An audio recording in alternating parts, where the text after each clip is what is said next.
personal reasons when it came to Spider-Man. I was expecting so much more because I grew up a comic book guy. My dad was a comic book guy. When other people were outside playing, I'm for number one. I'm reading like the first appearance of the black costume in Secret Wars for Spider-Man, stuff like that. So I was like, my whole childhood like revolved around comic book stuff like that. But I piss off Sony extremists and I piss off Xbox extremists all the time. You know? And one of the things I said was with Aaron Greenberg, dude needs to get out of there, man. Like I don't know what he's thinking about with marketing and stuff like that, but we've seen it this entire generation, man. They need fresh blood there. I think they should get rid of Larry Herb as well. Look, they already got a successor. All of them except for Phil. I know this will be weird coming from me. Well, I Mike do left like by Phil. himself. He's like, peace, I'm out. Yeah. Yeah, I like Phil. A lot of people might not understand. I like Phil. He's like their Reggie Fils-Aimé. You can't get rid of Phil. It doesn't matter if he's fucking him. You just can't. He's the face right now. He's been the face for a while. So unless you can find a new face, you know, and you should already introduce that new face. And I didn't see anybody new from Microsoft. Like Mike Ybarra, he was on the younger side. I thought he was pretty cool. He was cool. I actually gamed with him. He was a good gamer.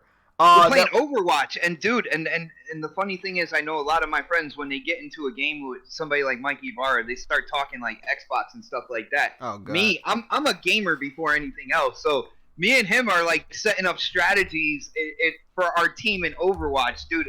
It was a blast playing that game. I'm like, yeah, he's about it, man. Like he's really about it. Like, but in terms of Aaron Greenberg, I've said it for a long time. I was like, yo, we need new blood there. Larry Herb, he needs to retire. And, yeah. I don't know what he's doing there anymore. I don't think he should have been there for, you know. Dude, like, he acts like an asshole when the camera's not on him, man. Oh, I bet. Oh, dude, he's like, get away from me, don't touch me, don't talk to me, like none of that. Like, and it's like, yo, you can't. If you're over there and giving content to people, you know, with you know, the different shows you're on and stuff like that, you've got to be approachable, not just when the camera is on, but you got to be an approachable guy. You know what I'm saying? Like you're kind of the face of, or the in between the Xbox division and the gamers. Like you can't be like, no, I have no time for you right now, and that's kind of the way he is, man. Yeah. Hey, what's up, everybody? What's up? What's going on, Big Money? You late again, man. You late again. Hey. Oh, shut up. 3 minutes late. What's going on? I don't like it. Oh, yeah. See, my computer says 2 minutes late, so you got to give him that 60 seconds, man. What up, Big Money? What's going on? Hey, Mike, how you doing, bro? Chilling, bro. Ready to spend a nice Sunday afternoon with you guys. Chopping it up, you know. Oh, it's gonna be rough, man. It's about to be rough, right? It's about to be rough. Rough. All right. Like I said, a lot of people focus on my name and they think one thing about me, man. But I have extremists on both sides that don't like me because I just. No, bro. I mess with you. I've been watching you for a while, bro. I've been watching you for a while. It's, you know what. It's like I said, it's this thing going around. Like I used to have this thing with Crap. Man, me and Crap cool as hell now. Like I think the only one left is Mooch. Mooch, I think Mooch ain't fucking with me. Mooch got me blocked. He gonna keep me blocked. But it's cool. Yeah, I told a lot of people, I went through everybody's following list, all that shit since like whenever Big Money told me everybody got unblocked. Now, hey. If you one of those spamming trolls, I heard something about Griffin Gaming made a video referring to me, and I got people, they harassed the shit out of me on Twitch yesterday, Big Money. I had 16 viewers on Twitch yesterday, and that shit almost got me affiliate because they're stupid as fuck. But I had 16 people watching me play Judgment yesterday, and I was wondering, where the fuck are all these people? Because I had posted it on Twitter, and you know, normally if I post something that I'm gonna stream on Twitch, I don't really get a lot of people over there. But it was a lot of people, bro. They just kept spamming and spamming. Same people that was in the the other Discord. They kept calling me the N-word over and over again. Oh damn. Yeah, brother. look, bro. Like the PC Master Race, I will always say, bro, they're the worst of the worst. I dealt with 360 Xbots last gen. The PC Master Race are just the kings of fucking trolling and I don't want to mess with them, bro. I'd rather have a discussion with Xbox from like I said, last generation, bro. Like, you know, but these guys are weird, man, because they don't play games, and that's the thing. Like, I like talking to people that play some games. I know we all not free. We're adults. We have to pay these bills. So, you know, it's kind of, sometimes it's a little hard to play games every day or every hour of the day. But as long as you're playing some games, that's all I care about. These guys. See, that's one thing. Like either side that don't like me, you know, the extremists on either side. That's one thing they never say about me, because like, yo, Jay, I don't know if you have an Xbox, but if you ever did, if I'm ever on your friends list or something like that, one thing you can guarantee is like when you turn it on and you see me online, I'm playing some shit. Yeah. You know what I'm saying? Oh, bro, like, I'm going to be talking to a lot of Xbox people. I want to get an Xbox. It's about to be the next generation. I'm going to have one. It's going to be an Xbox One S, 4K Blu-ray player purposes. But games that I do that you probably will see me play will probably be Fable 1 and Sunset Overdrive. Sunset, oh, dude. I was one of the people. I was like, yo, Sunset FIFA, Overdrive. not FIFA. Forza Horizon, you probably have seen me play that because I'm a big fan of community content.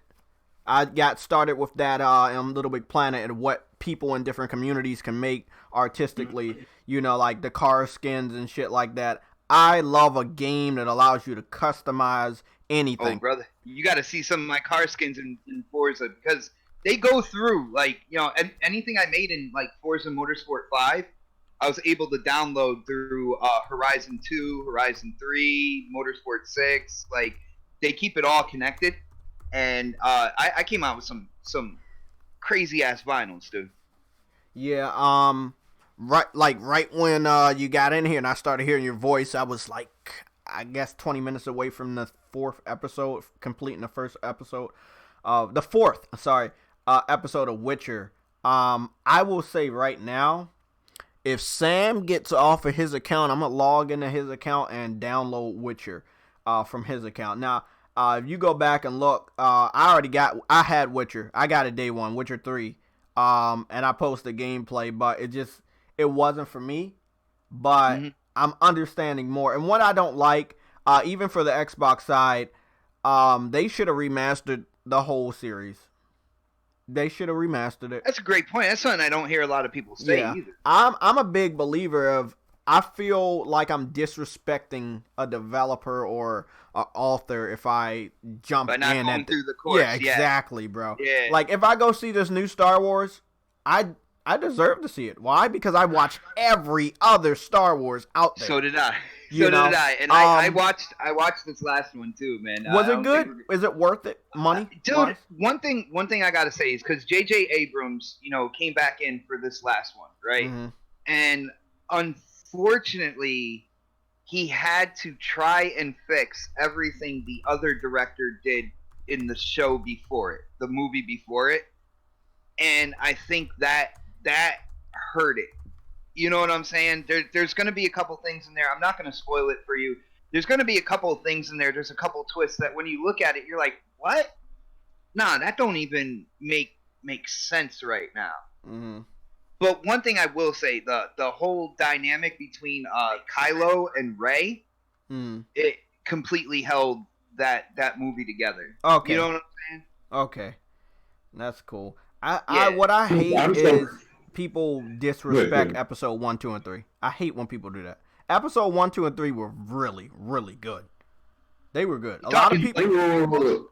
You talking about the prequels or the prequels? Yes, the story of Anakin Skywalker. I think that was amazing. I mean, you know what? I liked it. I'm not gonna lie. I didn't like the first two. Hey, what's up, Eddie? I liked it. I didn't like the first two, but I did like Revenge of the Sith. I did like, but I didn't. That was the best one. I didn't like the first would give two. you that. Oh yeah. The Revenge of the Sith was amazing. Yeah. Revenge of the Sith. It just was interesting, bro, that we found out, like, well, I found out, like, they're going through the story, and this boy ends up being fucking Darth Vader, and it was just the reveal of that shit. Those were good. Lord of the Rings was fucking good. I wish there were more games nowadays about Lord of the Rings, because the Lord of the Rings we grew up watching, that shit was fire, bro. That shit was fire. They should make an open world game like that. RPG yes, bro. They need to, man. They making all these other games. They forgetting about some of these gems. Yeah. Trust me, they'll get there, brother. Man. With how much revenue video game industry is making, like they'll get there, man. Yeah. Who made a Lord of the Ring game? Oh, I played a good amount. I played the tactic one on a PSP back in the day. There was a lot of people making Lord of the Rings. There was some for current. Yeah, the last two was cool. Yeah. But see, I think what it is, like when you make a Lord of the Rings game, a lot of people want to see Frodo and them. Like, people want to see the people from the movies. Yeah. These last couple of ones is about somebody else. I don't even think it's canon. Well, I think it is canon. It is. It's just about his it's basically canon. like his grandfather or something. The Hobbit one, yeah, that's about his grandfather. Yeah. What was the name of the last one? I forgot the name of the last goddamn. Wasn't it the Hobbit? I don't know what the No, it wasn't the Hobbit. Oh, you talking about the last Lord of the Rings? Video game. It came out a couple of years ago. Oh, I forgot what it's two of them. I have to look it up. The Shadow of the something. Oh, you're talking about those games? Yeah, I don't even know if they're canon to the story. I think they are, because it's about the Black Gate before the one guy came back, the Lord of Mordor. Because remember, it was a lot of Rangers stationed at the Black Gate before he came back. It's a crazy story. You have to, but I think it is canon. But it's way before the movies. I think it was a couple of centuries before the actual start of the Lord of the Rings movie. And I think more people want to get video games about the actual movie than, yeah, than about ago. like, it's prequels and shit. Yeah, that makes a lot of sense. But yeah, man. What's Xbox? Please tell me what's going on, man. Do you believe in this 9.2 stuff? What's going on, bro? He said he coming back. Yeah, he said he had to step out. I'm back. I just got back. Yeah, I heard you. Oh, okay. What up, Bunny? Yo, what up? Yeah. Yo, it's gonna. I'm excited to be in here with you guys, man. This is gonna be a good show. With the whole T-flop thing, I feel that on the Xbox side, with people talking 12 T-flop, I already went after D-Batch and told them to calm the fuck down with 12 T-flop. Anytime somebody is using that number 12 in this whole thing, I'm telling them, yo, you need to chill with that, because with our DNA technology, you can actually get more performance with less T-flops, all right? And what Phil said on the Xbox side, he said double the power. He never gave a number up. And I think what people did is they ran with that double the power, thinking they're going to double the Xbox One X, which is based on GCN. That's done with now. That's done. And with the RDNA, you're going to get more oomph with less of that overall number. So I think 9 to 9.2. I heard Jay about the 0.2. I think it was the last show you guys did. That was funny, but I think 9 it's decent, man. Yeah, what Mark Cerny, that was sick, by the way. That wasn't me. That was sick humor. But what he said, what Mark Cerny said is it would take 8 teraflops to get 60 frames. Kind of like I'm uncompromised. I'm a little skeptical with Mark because of what he said before the Pro came out. Yeah, how many T-flops that was rocking. Like, you know what I'm saying? Yeah. I get a little skeptical with that. Yeah, but from 4 from the Pro to 9 is a big jump. That is a big jump. From 4 to 9, that's a big jump. Now from 4 to like 13, that's a lot. And if Sony wants to go back down the road, horrible road of $600 console, Because I'm opening my eyes after talking to Sick. It's not just the T-flops, bro. Everybody needs to understand this. Dude, it's even everything else inside the system.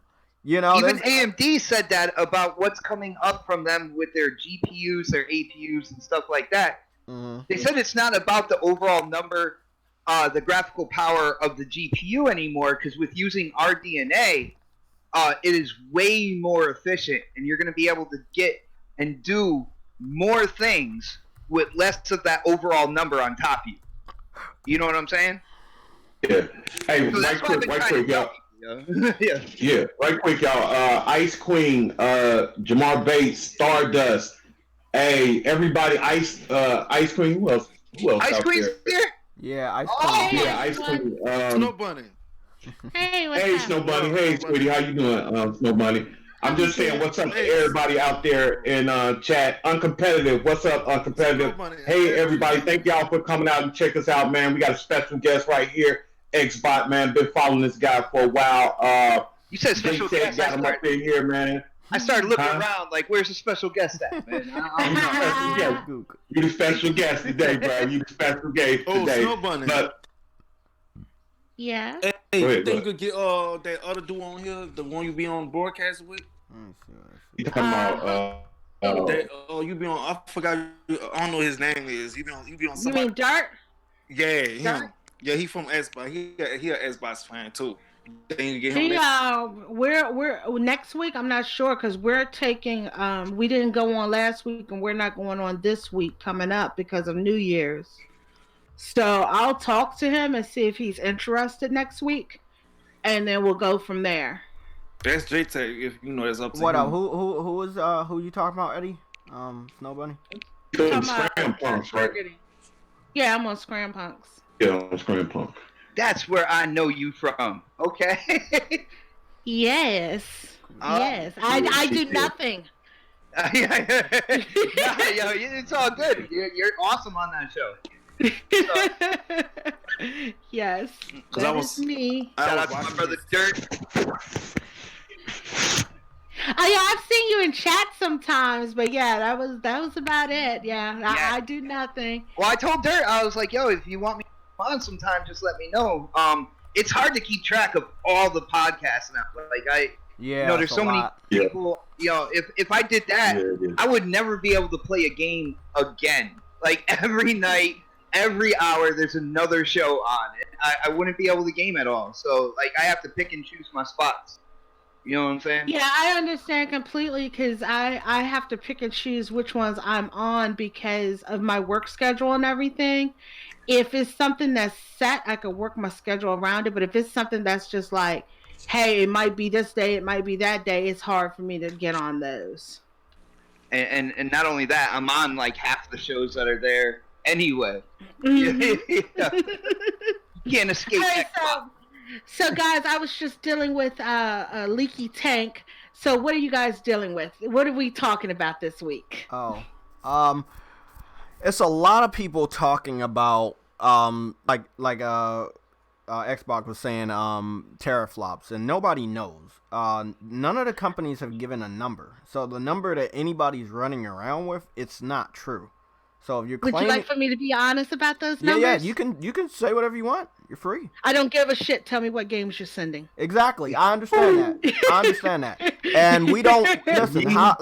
Let's be 100% honest. You know, I follow the facts. If I don't have the facts, I'm not gonna really talk much about this. So we already know what to expect from PlayStation, and of course, we're gonna get new IPs and things that we might not expect. Games that are coming back that have been gone for a whole generation. Those are what I expect. SOCOM. Exactly. SOCOM, Resistance. Yeah, Sly Cooper. All of these games. There's been a lot of people who've been missing this generation from PlayStation, but yet PlayStation did what it needed to do this generation and made a successful comeback. But yeah, I know what you're talking about, Snow Bunny. It's about the games, and that's how I feel too. Because I mean, like I said, right now, like Xbox has one of the most powerful consoles, but don't have shit to show for it. So don't come at me with how much for, huh? Gears 5 was really good.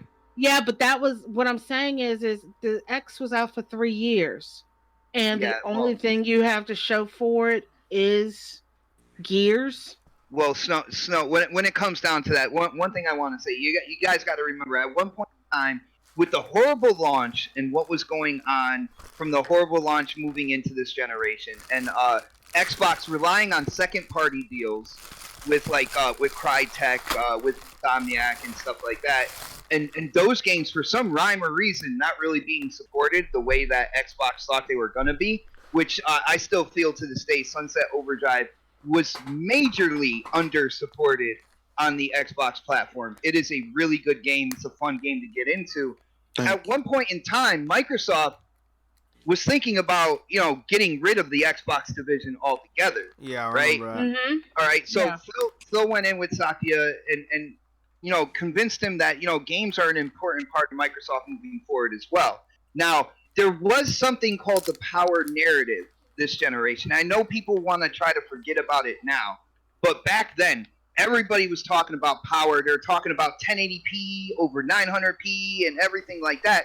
Phil had to make a decision on where their wallet was going moving forward, and he decided to make a more powerful console to get rid of that power narrative, and they thought that by enhancing the existing games that they had, all right, that they could kind of bring up the user response to those games as well while killing the power narrative. Now, hindsight is always 2020, but that's what they thought would work going with the Xbox One X leading up to their quote-unquote next generation with Series X or whatnot. Now, unfortunately, a lot of people in the community don't see it that way, but I can see why they did that. You know what I'm saying? And when it comes down to it, you see Xbox investing in all these studios. You see what Ninja Theory is bringing forth in terms of the next Hellblade.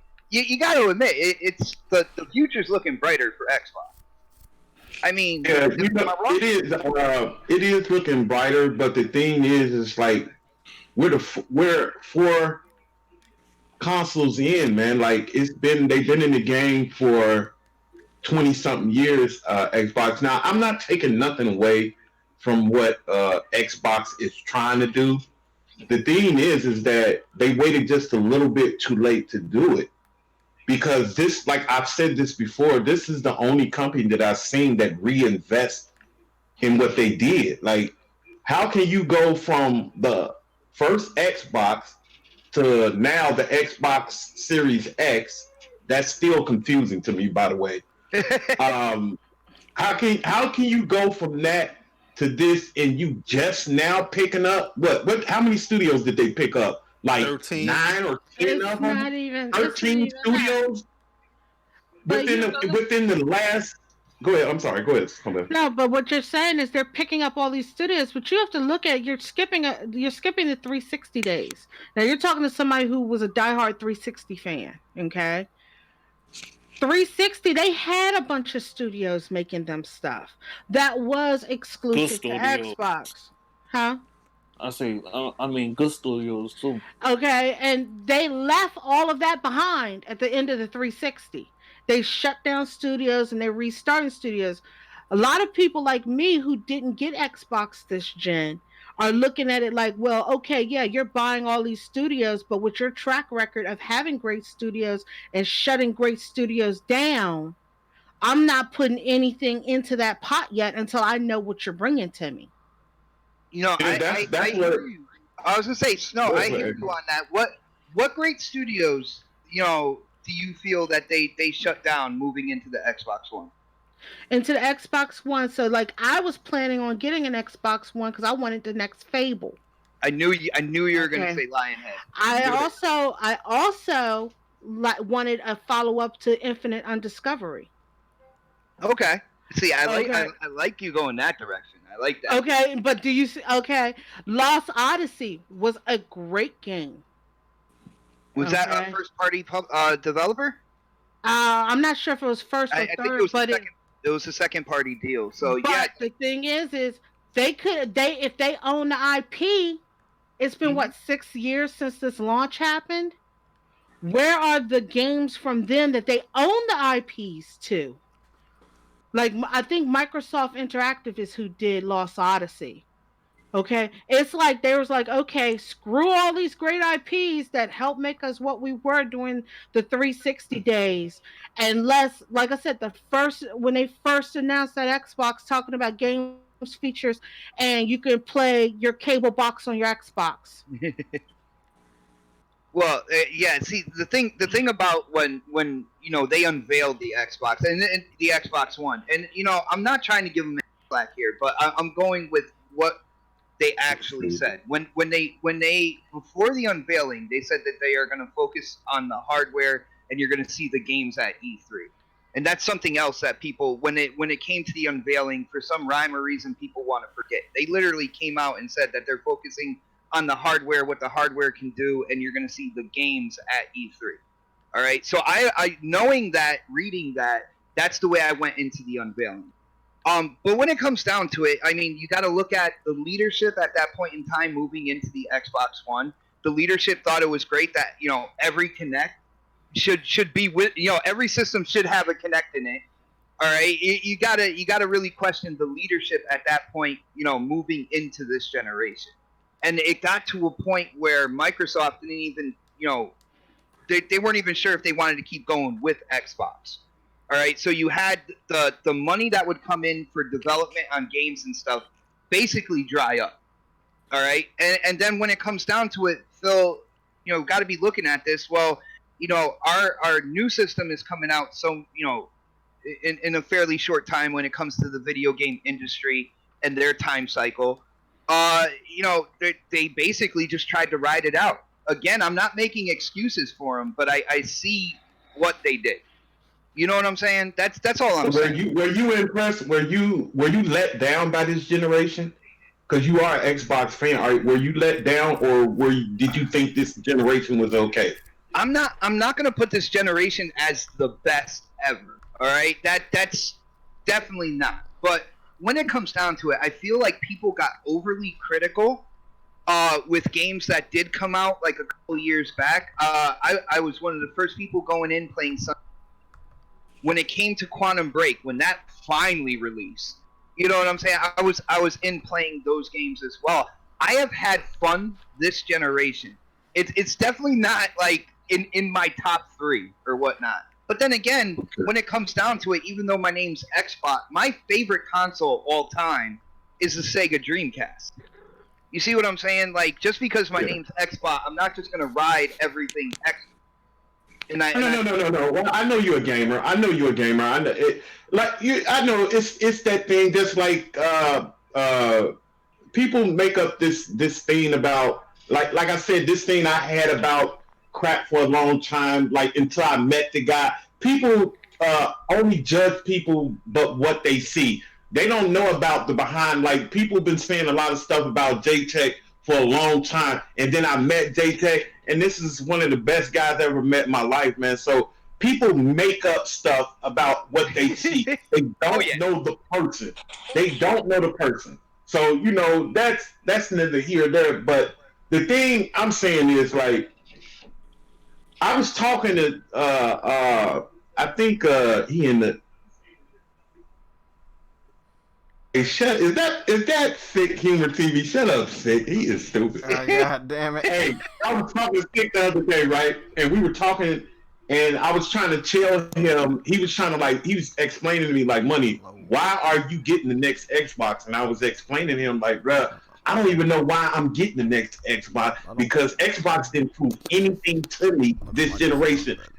Now I'm not gonna lie, I like Gears. I like the last Gears. The multiplayer is shitty to me. I never got into Gears multiplayer, man. Never got into it at all, dude. But the story, the campaign, I love the story and I love the campaign of Gears 5. I do love that. But like I was explaining to him, I buy everything, but Xbox this generation did not give me a reason. Did not give me a reason to buy the next Xbox. Mm-hmm. And I just don't see why people, like, even though I know you're a gamer, but you prefer Xbox, I don't see, do you really feel like this generation has warranted you to go buy the next Xbox? You really do think that Microsoft gave you enough to say, man, look, I'm going to buy that next Xbox just off of this generation alone. Yo, here's the deal when it comes to buying the next like piece of hardware, and this is something that for some rhyme or reason, people on Twitter and you know the haters that come to my channel, they love to think I'm absolutely lying here. But I think my wife O Snaps, who's in the chat, can definitely attest to this. Anytime new series of hardware comes out, I step back and I wait for the features, the launch lineup, what each company is bringing to the table before I make my decision. All right. Now, back in 2013, I liked the always online idea of a console. I was like, you know what, moving forward, that's I feel like that's the next generation. So that's where Xbox got me. And then they did a complete 180 on me because of the backlash. All right. And you know, that is what it is. But when it comes to like the PS5, the Series X, all that good stuff, I wait until they unveil it. They give us the features. We see the launch lineup. We see their plan for the generation coming, and that's when I make my decision. I'm not like nailed or etched in stone that I'm going Series X when the new hardware comes out. I will say though, I have developed a community of people I game with on Xbox. So that makes me lean a little more towards Xbox because I have friends on the system. And if they're going towards the next Xbox or whatnot, I'm going to think about that. But at the end of the day, I want to see, because you remember this generation, before this generation, we weren't able to capture, gameplay and put voiceover and upload it to YouTube. That was a killer feature for this generation of consoles. So I'm waiting to see exactly what Sony, Xbox, what they're bringing to the table in terms of features going into this generation. So I haven't decided yet. Hey man, please forgive me for laughing. I'm just looking at Sick. Sick is fucking Look, Sick, if you want to get in here and talk, you can talk it out, man. Because I know Sick been I don't know. no, he could be good people, my man. ass off over here too, big money. But Hey, Sick, But yeah, Can you guys hear my game in the background? Because if it is, I'll cut it down. No, I can't. No, I I can't. don't hear that. Cool. I don't hear that. Cool. No, but yeah, forgive me, man. This Sick stupid, bro. He is. See, Are you that's coming one thing- in here? That's one thing I don't shit. understand. That's one thing I don't understand about the gaming community today. And I'm not saying every, but it's like you gotta be on one side or the other. Like when you're looking at social media and stuff like that. And I feel like the more kind of like even-headed gamers are finally coming out and speaking more now. You know what I'm saying? Even if they have a preference, like, you know, when platforms do something good, like last night I was talking about the back button attachment on the DualShock 4. And I couldn't believe like the hate that would get with some people. And I'm like, yo, that's a great idea. $30. You add these back buttons that keep your thumbs on the joysticks, keep your pointer fingers on you know your triggers or whatnot, and you can still either run, throw a grenade, set it up the way you want, where your fingers aren't moving, and you're being you're being more optimal towards the game you're playing. I'm like, yo, that is a great idea. And I couldn't believe like some of the hate. Like people are like, oh well, it looks like that. I was like, yeah, when it comes to the screen on the back, I'll give it to you. That's a big round circle. But I'm looking at the functionality of what's going on here, and I'm like, damn, Xbox should do something like that. Moving in with like the Series X or Series S and all that good stuff. I think that would be a good idea. It needs to implement all the way around, regardless of platform. Xbox, the next Xbox is still in the share button. You already know. You've seen that, right? Dude, I know that. The share button. And you know what's funny about that, though? Phil came out and said, yeah, we know they did it, but gamers wanted it. We're throwing it on there as well. They go back and forth. These companies go back and forth. Like, if one company does something, the other company will bite off of it. They've done it for how long? I'm gonna put my my 5 cents, not 2, 5 cents out there for the share button, right? First of all, my biggest complaint with Xbox for their gamers, they did not help you guys get games out there. Screenshots, gameplay, live streams. It took forever for them to even get something, and they wanted to do it all by themselves. Hey, let's make Mixer for you to live stream. Why not just work at something out with YouTube and Twitch? Like, why not? For some reason, I'm not sure for some reason, they just did not want to do it, and they did the Mixer thing. The other thing is, you guys, how long can you capture? Like gameplay? Is it still 5 minutes or is it more? I capture to HD, so I capture HHD, so I capture in 4K, and I only got like 2 minutes per capture. Okay. In 4K. Now, look, me personally, I don't know how that works with Xbox, but I do know that when the Xbox One first came out, I believe you guys could only capture 5 minutes. Then they never told us that they were going to make it more. PlayStation, I think, is 90 minutes or more of gameplay capture you can capture. You have a very dedicated, a video editing software. Called Share Factory. It gets updated every so often with the hottest game or a different type of theme. Intros, outros, all different types of little sticker thumbnails and shit like that. Very, very good. You can even make GIFs and memes using Share Factory. They've upgraded it to that point. With Microsoft, having the Microsoft Video Editor on the computers, I was hoping that they would be able to upgrade their shit. But it seems like they have Upload Studio on the Xbox, and again, one of my criticisms with that is they have not updated it, they have not fleshed it out, they have not created new features with it, they have not made it easier for the gamers. Because I actually Upload Studio when I started my YouTube channel. Everything I made, it was all gameplay. I edited through Upload Studio, my voiceover, everything. The only thing that was different when I first started was the thumbnail I used to make on my computer. That was it. Everything else was completely from Upload Studio. And they didn't ride it out, man. Which is another one of the things that I'm thinking about moving into, holiday 2020. Are they going to take Upload Studio and are they going to improve it, or are they dropping it? I think they should integrate it in with Mixer and keep going, keep improving it. Look, I'm all for it. I was one of probably the only people that said HD DVD. I think it could have survived if Microsoft had an HD DVD drive inside of the 360, making the games probably look better and be able to be longer, because they were using the DVD 9 format while PlayStation was on to Blu-ray. And of course we all know how that shit turned out. HD DVD got like an attachment for the 360. Dude, that attachment is collectible now, man. Yeah. and it's like after that it pretty much died off, but I'm all for it. You got Mixer?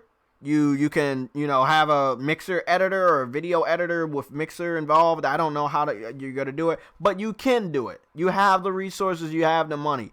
I hear from a lot of other Xbots out here all about the money. Like I just told somebody, I don't know why people, and this is what I told them with. You mean like Jerry Maguire?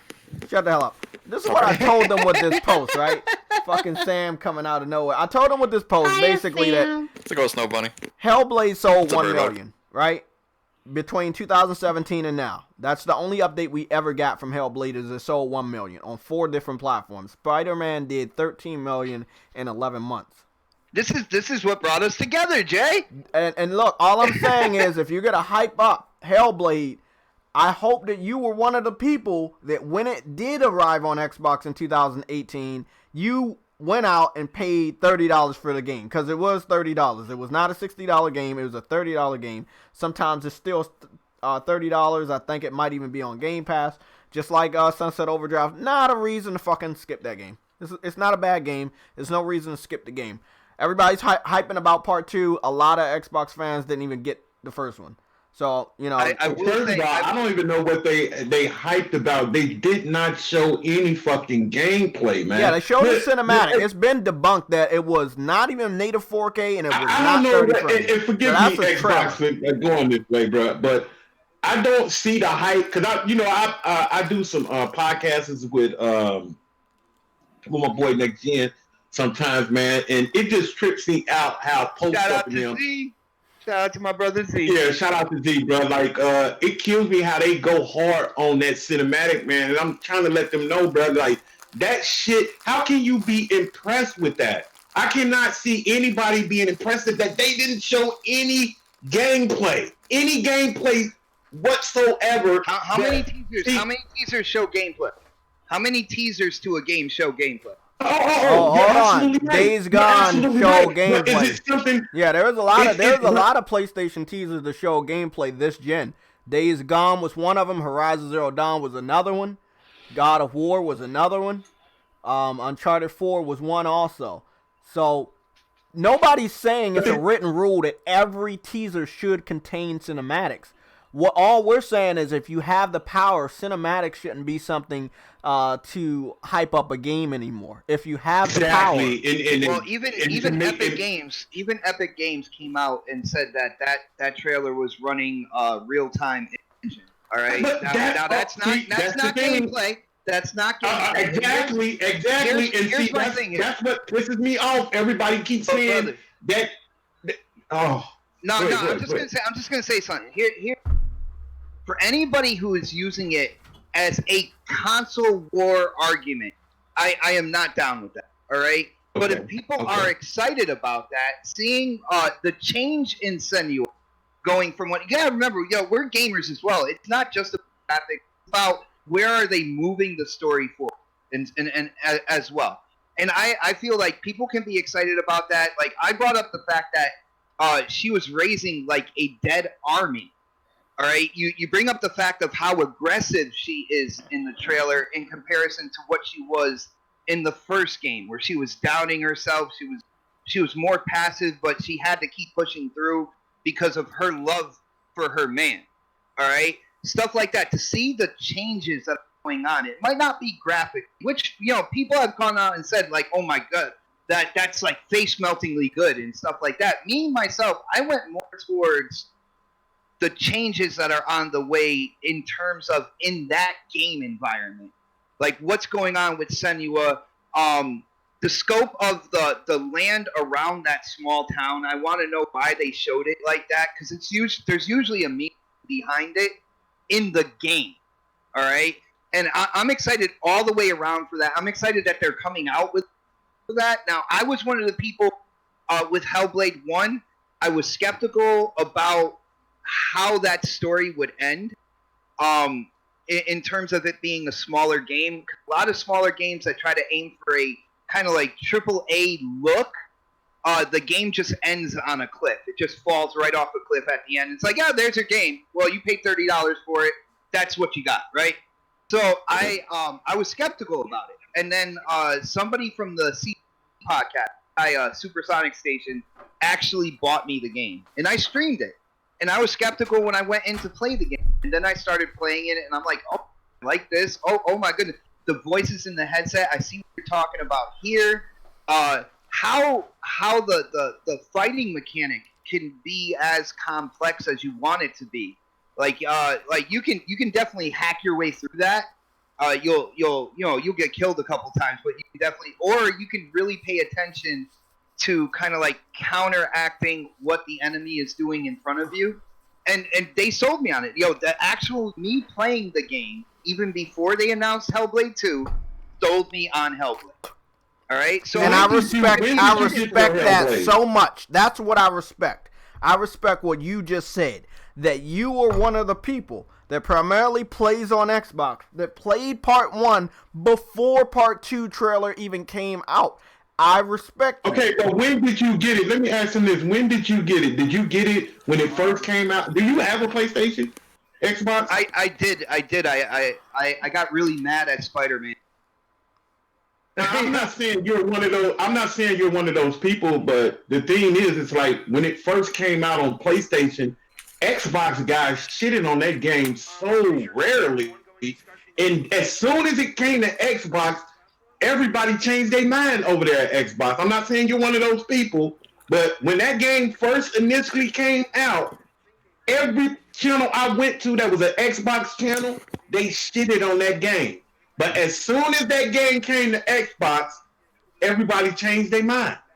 Everybody started getting that game. That's the problem we have over here on the PlayStation side. That's why we don't believe the things that Xbox people say, because when y'all think a game is coming solely to the PlayStation, and like I said, I'm not saying you, people, the Xbox people shit on it. But as soon as they find out it's coming to the Xbox, they let it. Perfect example. Remember when Mooch was talking about soccer cards? Remember how he? Oh, I'm never gonna forget that. I made a video about that shit. Oh my god! Somewhere man, around here, soccer cards. So badly. About that, like, what's the funny thing about that? And again, this is something that, you know, for people who don't follow me, they might just skim right over. As like Mooch was talking about soccer cards or something like that, I was the one on the podcast saying, "Yo, dude, really? Like, yo, step that back, because like that could be an amazing game." You want to know what was funny? You want to know what was funny about that? That was not our exclusive. That wasn't. That was on PC. That was on PC at the same time we already had crossplay when the game launched on PlayStation Plus. It was a PlayStation Plus free game. Remember this, people. Remember this, because I remember I had to platinum that game. That was a PlayStation Plus free game that they were trying to get publicity out because, yes, PlayStation was the #1 console at the time. Sorry, I know people don't like that, but at the time it was, and people did deals with PlayStation so they could get popularity for their upcoming games. But this game was also on the PC, and we had crossplay same fucking day. It was not a PlayStation exclusive. If you're going to tease me about Death Stranding on the PC, that means that game's no longer exclusive. Any Xbox game that's on PC as well is not exclusive. And yes, we dial it all the way back to Rocket League. That was not an exclusive. I don't know why people were fucking scared or teasing the game of soccer cards. It was not exclusive by the logic that the Xbox fans use on us. See, that's the thing. They thought it was. That was the ammunition that we had. We knew it was, but they thought it was. Yo, guys, here's the problem here. This is what I think's going on. What I'm hearing here is they, them, or whatnot. Like I when I look at this, like, Jay, I'm on your show right now. We've never talked before this or whatnot. Yeah. There's a certain stigma about you out on Twitter and stuff like that, especially with kind of like the Xbox extremists there. You know what I'm saying? Yeah. But at the end of the day, I look at people on an individual basis. So I have certain people on my Twitter that when they come on, they just come on there to comment something where I'm excited about a game I'm playing on Xbox, and they come to kind of like shit all over it. You know what I'm saying? Yeah. So I'm not taking that and putting that into the same category as you or anybody else on the panel. It's more on an individual basis. There are groups out there for each platform that's all they do is champion one thing and downplay everything else. One thing I will say, me as a gamer, I have never been out there vouching for the death of Sony, for the death of Xbox, for certain companies to get out of the gaming space. And I feel it's horrible to see people out there instead of wanting the companies to do better and to get things on track and to have kind of like healthy competition between them that's going to grow the entire industry.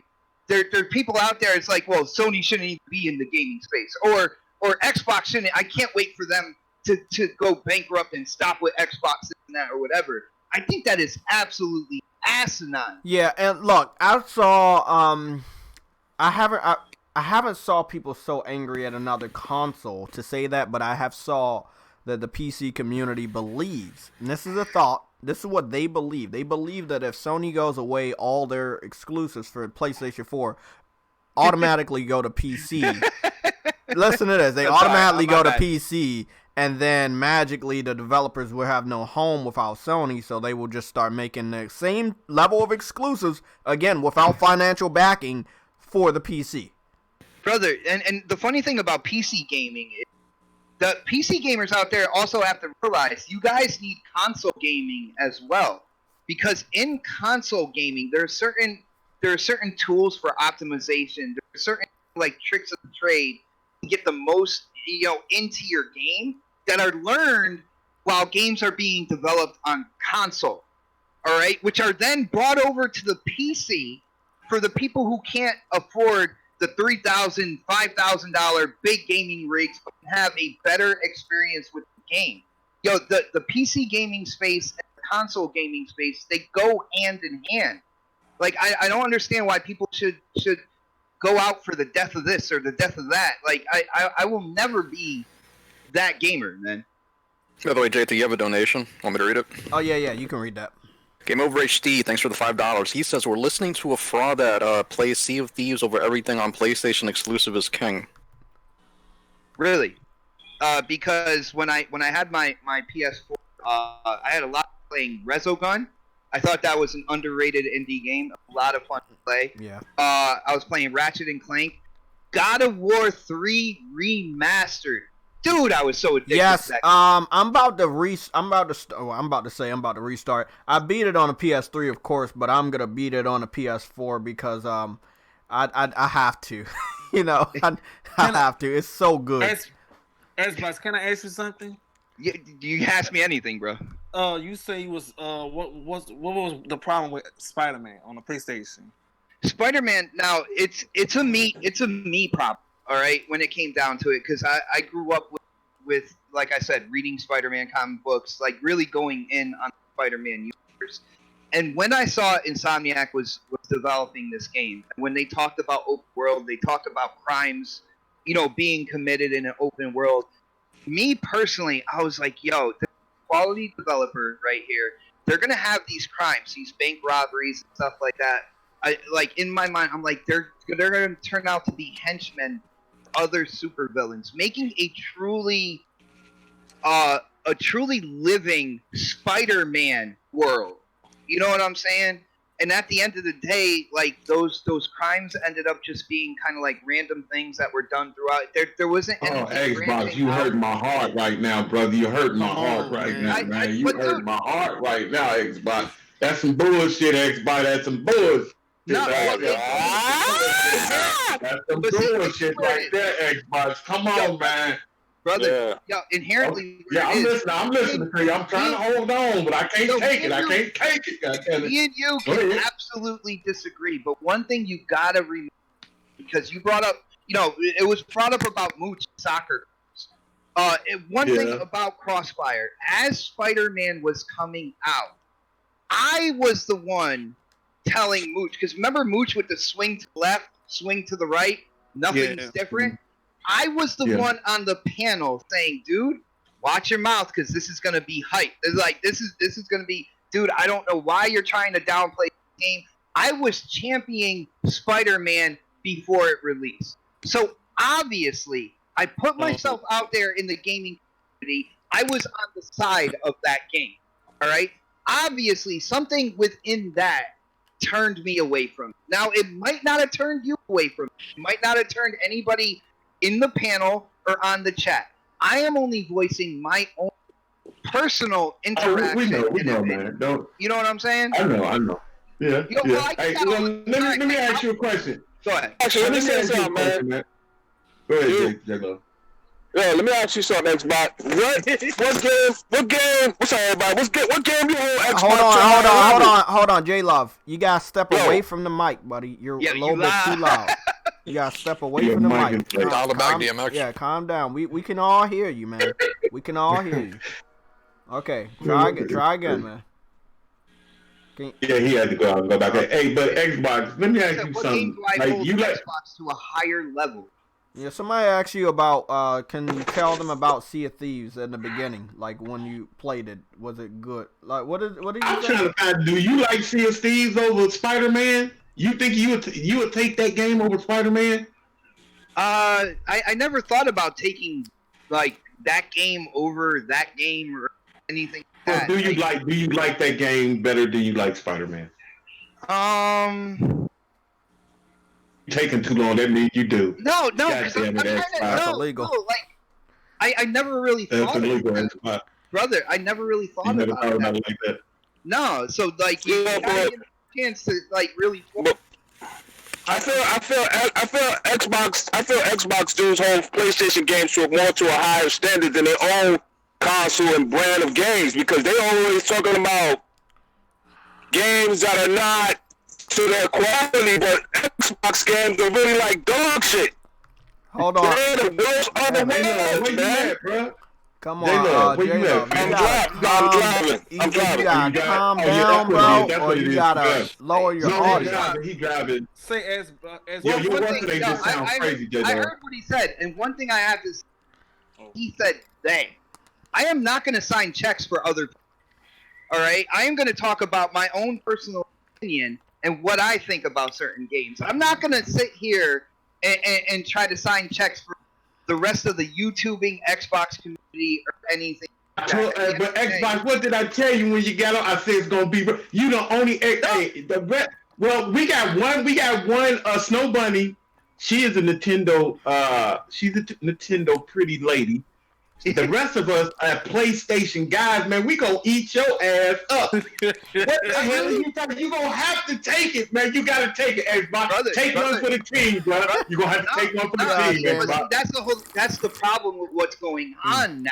Like, I have a lot of friends who are quote unquote PlayStation guys and stuff like that, and we talk about games. We talk about the games that are on PlayStation. We talk about the games that are on Xbox, and we're never going at each other for anything.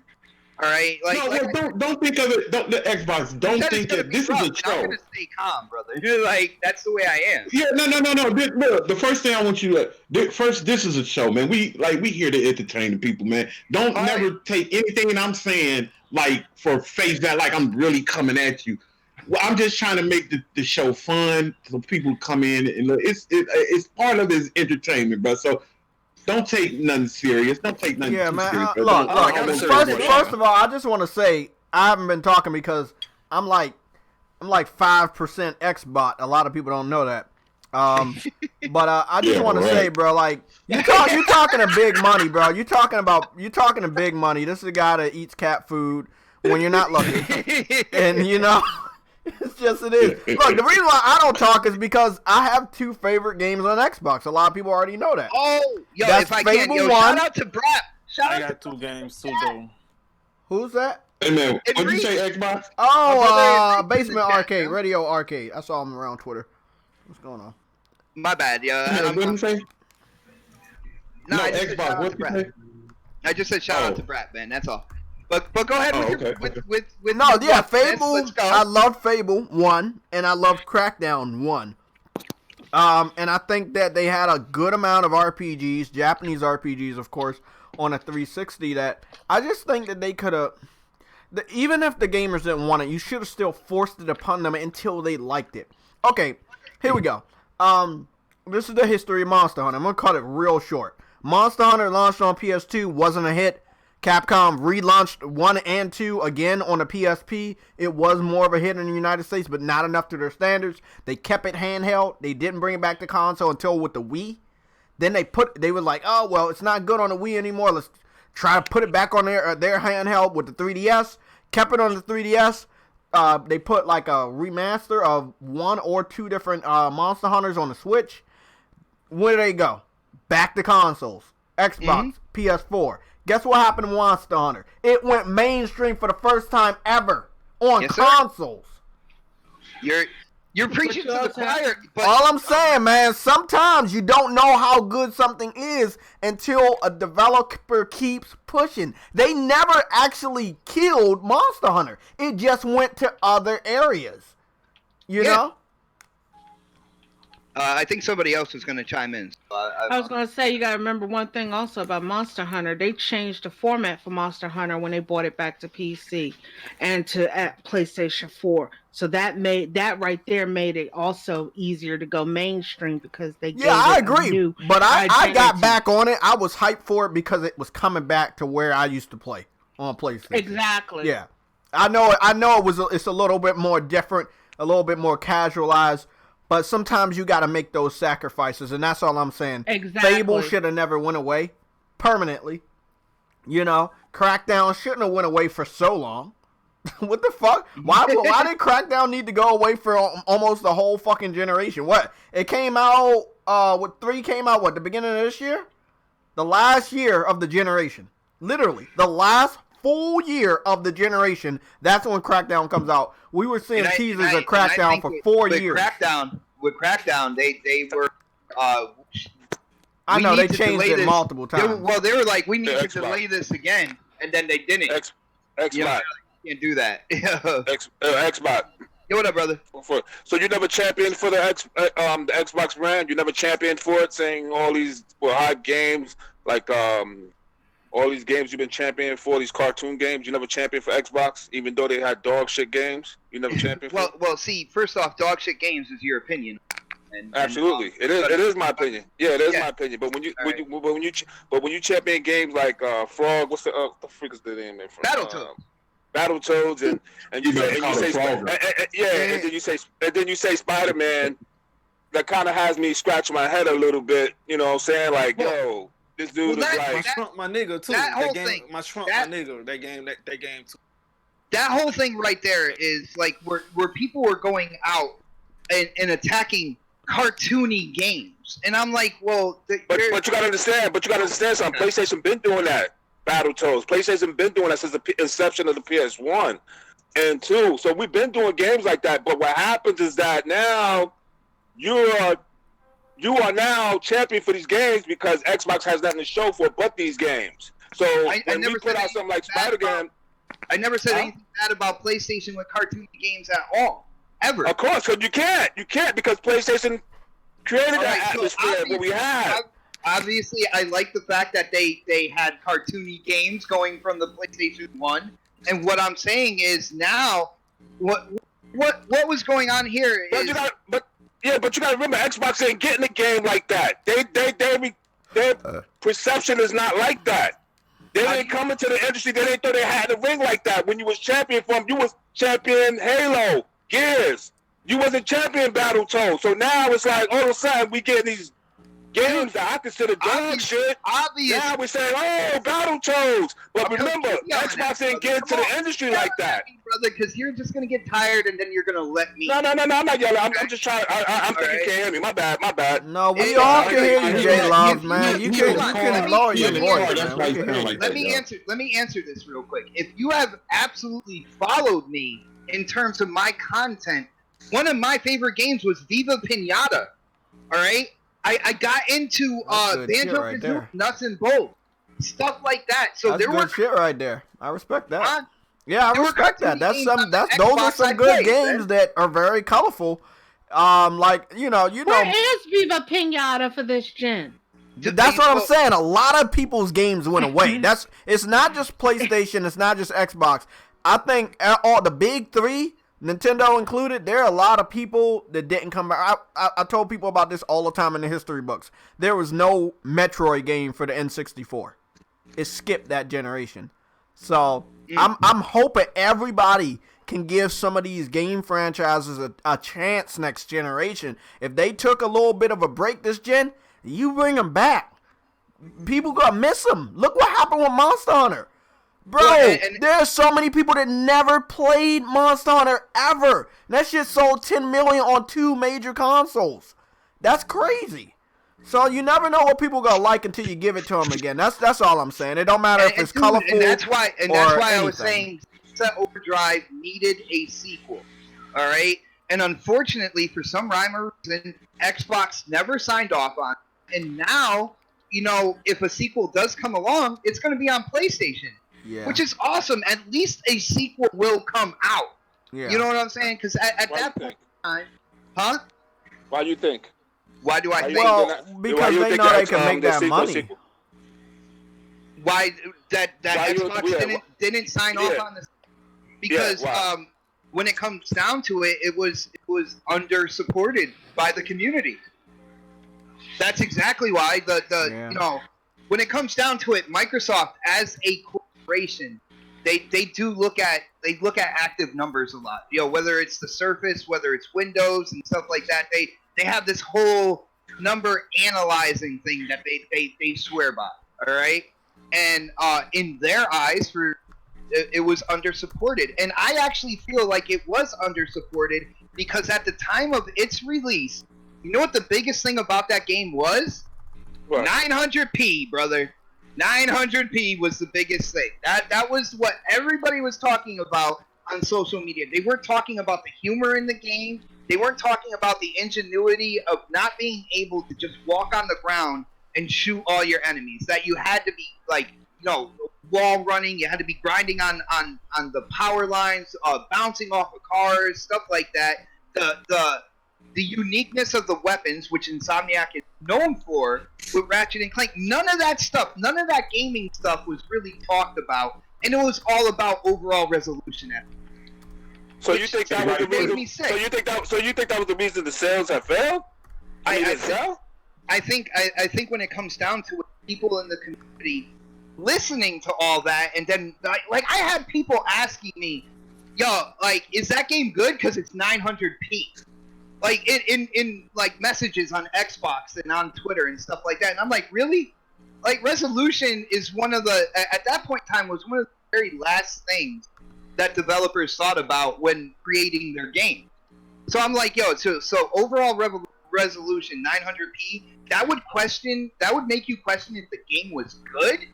That makes no sense to me whatsoever. Well, so look, this is where I agree with you. Like, a resolution or art style shouldn't determine if a game is good or bad. But let me just say this right now. We were in a new generation, right? This was the latest generation. Last gen was what it was. But we were in a new generation. We expected more. You know what I'm saying? It was the narrative that the Xbox set. And I want to just point out something to everybody here. Go back in the history books. Watch all the tech people say the consoles are going to be similar architecture. Go back in the history books right now to 2013. No, I remember that. Everybody said it would. Look, if you're talking about architecture that was the same, right? Why was it? And this is something I know you can't answer. You don't work for Microsoft, but you got all these tech people saying similar architecture, and it's a gap like 720p to 1080p. PlayStation exclusives were 1080p, and there were some Xbox games that were either 720p or 792p or 900p or some weird ass number. And that's all I'm saying, man. I hate when people talk about these specs. It don't mean shit. It don't mean anything. Oh, we can have the same architecture all you want. It can have teraflops all you want.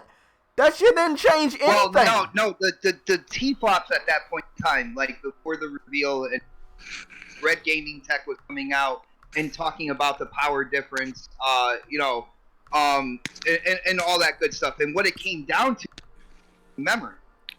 You know what I'm saying? Like, it was rumored that 4 gigabytes of system memory in their system, and that's what kind of like Xbox molded the Xbox One and their memory around that. They tried to go cheaper with a lower form of memory. They tried to put the embedded static RAM in to speed up that slower memory to kind of make it on par with what the rumors were with the PS4 were going. Now, eventually Sony doubled that 4 gigabytes moving forward with the PS4, and that right there is where the higher native resolution and stuff like that in games.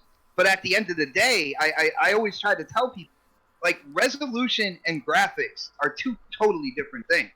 Like, people were arguing when it came to overall resolution, and they were having it intertwined graphics. I was like, that's two totally different things.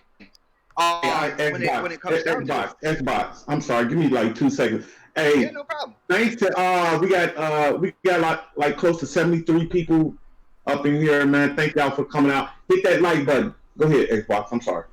Yeah, but that was the thing that happened in the beginning of the generation. So yes, there was a resolution discrepancy, but I never really cared about that. You know what I'm saying? My whole thing, and this is, I'm gonna put myself in the lion's den right now. All right, my whole thing with PlayStation, right, is it seems like every game that they make, except for MLB, and there's smaller stuff, but it's all, you know, the heavy story-driven narrative, third person, camera over the shoulder experience. And I know there's gamers out there that just want more and more of that. All It's right? 105. It's 105 million people out there that like that. Everybody! I won the bet. This motherfucker just confirmed I won the bet. Now I need my fucking $20, man. Now you better go get that shit. You just he fucking did it. He fucking It said ain't it. 105, man. I just said 105. Nah, man. It ain't really 105. Oh man, it's over 104, man. I won the bet. But here's the thing. Get that money ready. Get it Here's the ready. thing when it comes to that. Over 100 million PS4 out there. Congratulations. It's not me, though. And I can only talk about me. You see what I'm saying? Like, when I say this, I'm saying, hey, everybody, you shouldn't like this because all these games do this or all these games do that. I just give my own personal Grand Blue opinion Fantasy on the situation. Oh, That's all I do. It's nothing wrong with that, but the majority of gamers out there have proven that the way to go is the way PlayStation is doing it. It's not the way. But what's going on with Nintendo right now? If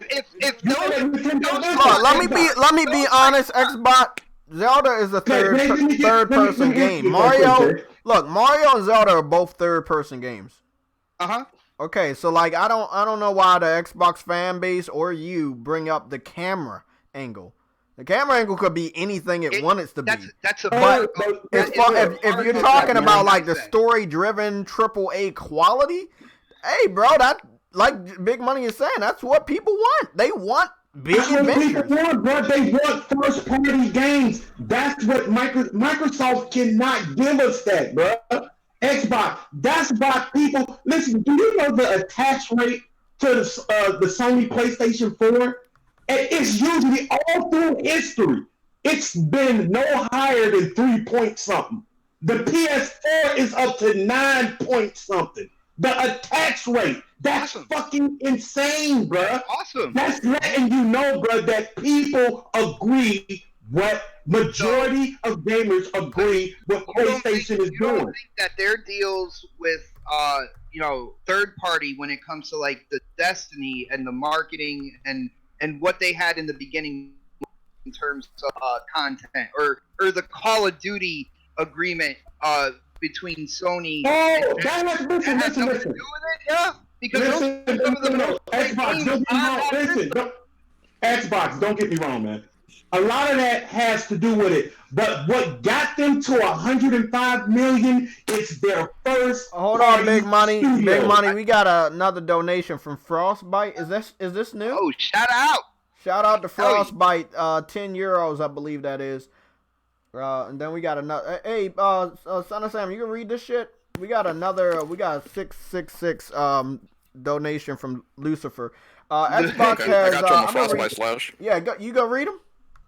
Yeah, all right. He said it's funny because at the start of this gen, the Xbox fanboys said resolution power didn't matter.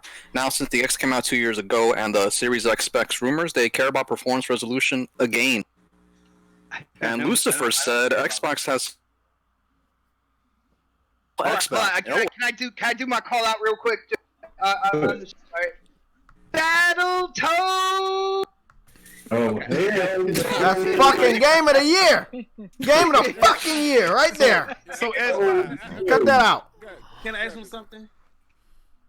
You can ask me anything, brother. That's why I'm here. What you thought about Ghost of Tsushima when they say that their game was? When you cut off when they said the game was downgrade. When Ghost of Tsushima was downgrade, they saying Xbox. Some of the Xbox fans were talking about Ghost of Tsushima. Oh, like what they showed later on after their Game Awards initial announcement. The Game Awards, yeah, like the Game Awards. When it comes down to it, because I feel that's going to be a kind of like mid-generation game. First off, the game looked beautiful no matter what trailer you're looking at. All right, that's one thing I have always said. When it comes to Sony and their first party, graphically, the developers are top tier. Look what they did with the PS4. Look what they did with the PS4, just the original PS4, and graphically what the games look like on that machine. It's absolutely amazing the quality of developers that they have over there at Sony First Party. I will never squash them. You know, I'll never say anything bad about them when it comes to their development. Like I said, I have issues in terms of like the variety of the first party that's coming out. Me personally, but other than that, like I said, shout out to Sony first party developers. What's your favorite game on the PlayStation 4? PlayStation 4, so far it was God of War Master. That was the game I just kept going back and playing. So, hey man, you know what? The piggyback. I'm sorry. My bad. You could go, Big Money. I'm just going to say to piggyback off what you were saying, Xbox, man. I've been saying for the last year or so, man. If you take the top 10 developers in the world, Sony Studios got at least 3 or 4 of those top spots, man. Like it's undeniable how talented they are. That's the reason why. That's why I was telling you. That's why it's at 105, man. I know all that other stuff that you mentioned. Yeah, that had a little to do with it. But Sony, the heart of Sony is their studios. They're the heartbeat. And you can't do shit without the heart. You can cut the leg off, the body will still move. You can cut the arm off, the body will still move. But if you take out the heart, the body will go dead. And that's the heart of PlayStation. Their studios, man. Well, that's what made them get to 105 million. And that was one of the reasons why I was happy when Microsoft acquired Ninja Theory. Because when it comes down to it, Ninja Theory is a developer that I have been following for a long time. All right, ever since Kung Fu Chaos on the original Xbox. All right, and when they made the DMC reboot, dude, that was one of my favorite games during last generation. All right, so I'm excited. You saw what they did with Hellblade on a limited, but I'm happy to see what they're gonna do with a full budget and the amount of time to go there. But you know what? The crazy thing about that Xbox, Microsoft picked them up and then they come out with a fucking fighting game. Like that didn't make no sense to me. Did that make sense to you as an Xbox fan? Well, hearing what Ninja Theory said about it, like that's a game that they wanted to put out. They were shopping it around for publishers. Like they weren't catching any publishers. So Microsoft, when they acquired them, was like, put it out there. You know what I'm saying? Put it out there, and they made their developers happy. That's something they wanted to put out there for gamers. I'm willing to give it a try. You know what I'm saying? Like, I don't understand why people are like, oh, well, why are they putting out this game? They've come out and stated that they wanted to put that game out for such a long time. So let them do it, man. But do you see why they didn't get publishers? Because they know that's not what. Listen, that's like let's say we take Naughty Dog and we have Naughty Dog make one of those what's those games that everybody's playing now? Those multiplayer games. Battle Royale. Yeah, those Battle Royale games. People will be pissed the fuck off. That's not what you do with a studio like that. Well, that's not what you do. That's not what they're known for. I wouldn't be pissed about that. Like you say, people would be pissed. All right, and again, I can't speak for everybody. I can only speak for myself. All right, when it comes down, I wouldn't be pissed if that's something that they want to do. They came out and they're like, "Man, we have been toying with this in the background in our office in our studios for so long. We really wanted to put this out." And Sony finally said, "Yeah, go ahead, put it out." All right, cool. Let's see what you got. Not no Battle Royale game. Not no Battle Royale. That's not their strength, man. That's not their strength. You're talking Naughty Dog, right? You're talking Naughty Dog started with like what? Naughty Dog. Listen, I'm not denying. They started with a 2D fighter. I'm not denying that they can't do it. I'm not denying that they can't do it, and I'm not denying that they don't have the talent to do it. But what I'm saying is that they know they fans don't want no shit like that. They know they fans don't want no shit like that. So you can't get new fans. You can't get new fans. You can't get new fans by broadening their perspective. And it's the same way with like Halo. Halo has been so successful. going through with Xbox. Even my boy Next Gen, again, shout out. He was like, I want to see 343 make another game. And, like, you know, when it comes down to it, if that's what, and this is what I always told them, if that's what they want to do, then yeah, go ahead, do it. But at the end of the day, it depends on what type of game it is, though. Xbox, it has to be a game that's something that people will. I just want to point out, Xbox, they broadened their horizon with Uncharted. Okay, it was the original one was single player. They were never really known for making multiplayer games. The second, the third, and the fourth was multiplayer. They added co-op with a horde mode, wave-based mode in there. They did a lot. Uncharted 4. There's some people that say they don't like Uncharted 4. It's not that it's a bad game or an ugly game, but some people just have their preference. They might like 3, they might like 2. Doesn't matter. It sold 16 million. Okay? And 16 million, that's a lot. That means people really enjoyed what they were doing with the multiplayer. You can still hop on there any day of the fucking week and get a game. 16 million is a lot. I'm not bagging on anything on Xbox, but there are some of your strongest games, right? Your strongest names, Halo, Gears, Forza, that did not do 16 million in the same time frame, or might never sell 16 million. So you can't say, hey, do a battle royale because it's gonna get you more people. What you did, right? What you did and what you built on got you more people. So I'm not going to sit up here and agree with you and say, hey, that battle royale they just added in Forza is going to get more people. No, because the ship has sold, whether you want to believe it or not. The kings of battle royale is Fortnite. Anybody else to bring out battle royale, it will flop. I've saw it all the last 2 years. There have been so many different types of battle royales, and they have been dog shit. And there's only been one that surprisingly didn't flop as bad as I thought it was, but it was something nobody fucking expected. Huh? Nah, PUBG did all right. Nah, it's Tetris 99 on the Switch. Who the hell would have thought of a Tetris Battle Royale? That was up for...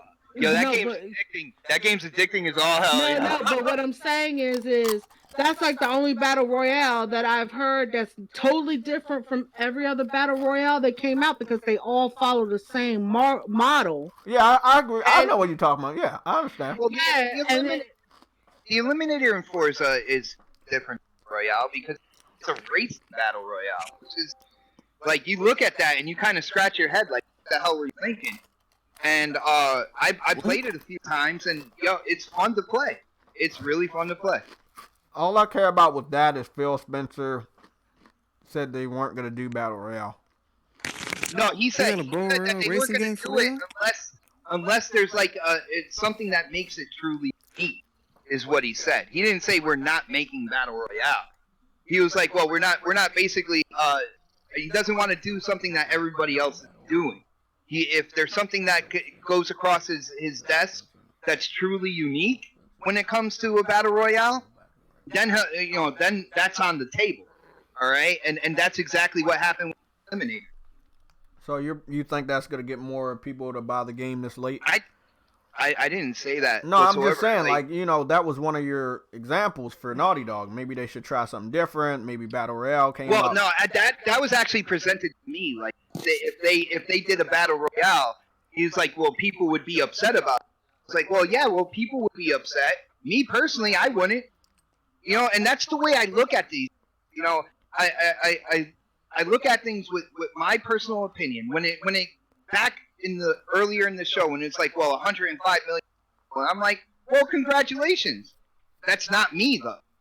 You know what I'm saying? And at the end of the day, when back to that whole thing, I think there was a lot of factors going into what made the PS4 so successful. I don't think you can really aim it down to one because the beginning of this generation, moving into halfway, PlayStation, they were delaying their games as well. I think Uncharted 4 got delayed like 4 or 5 times before it came out. And it really made it to where the last half of this generation for 4 had all these games coming out, man, which is awesome. Yeah, and that's why I got that much. Oh, I'm sorry. Go ahead, Dilla. No. Let me say this to you. the PlayStation will always be successful. It's in its DNA. It will never fail. It will never fail. It will never fail. Yo, let me show you. Let me say this to you. I could shut a whole Xbox podcast down, even if you're on dealers podcast, by saying this: put up your house money if you think the PlayStation brand will fail. Y'all won't do it. None of y'all do it because y'all know it's not gonna happen. Why would I do that over a toy? Why would I even risk the 1%? The 1%, because when you gamble, there is no 100% certainty at all. Why would I risk the 1%? No, there is no 100%. It is 100% because if you look at the history, it never really failed. It never failed. It never failed. Show me a gen the PlayStation failed. Brother, I will let you know something right now. Something I learned in philosophy. You keep looking back at the history, you're gonna end up running into the wall. Oh, is what's going on. Wow. Well. You know what they say about history, right? History always repeats itself too. Okay. So if you take that into account, people thought other companies, like at one point in time, people thought Atari would never fail. People thought, you know, companies like that, they wouldn't fail. It's 100% guaranteed they're not going to fail. They're the ones moving the future. Where are they now? Again. I'm just saying. I'm willing to bet you. Or put anything up that it will not fail. It will not. Again, that's it. It will not. And if it continue, let me tell you this. Let me say this to you, Xbox. Let me say this to you, right? If you look at the history of PlayStation, just Sony in general, you gotta remember, Sony in general, before even the PlayStation was released, is a household name. You probably had a Sony TV in your house, a camera, even before the PlayStation brand. And what happened was, once they threw a console out, the name was already recognized as a household name. So it was a trusted name. So the name brand, the name alone is around the world recognized.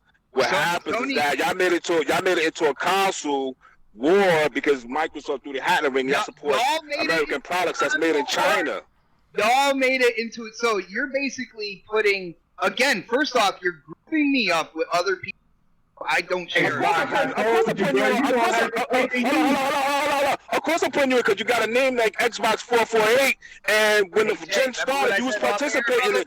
When the gen started, you participated in this. Because I remember watching you doing this, saying crazy shit. I remember all that shit. You don't have to have me bring up the history, do you? Do you want me to bring it up?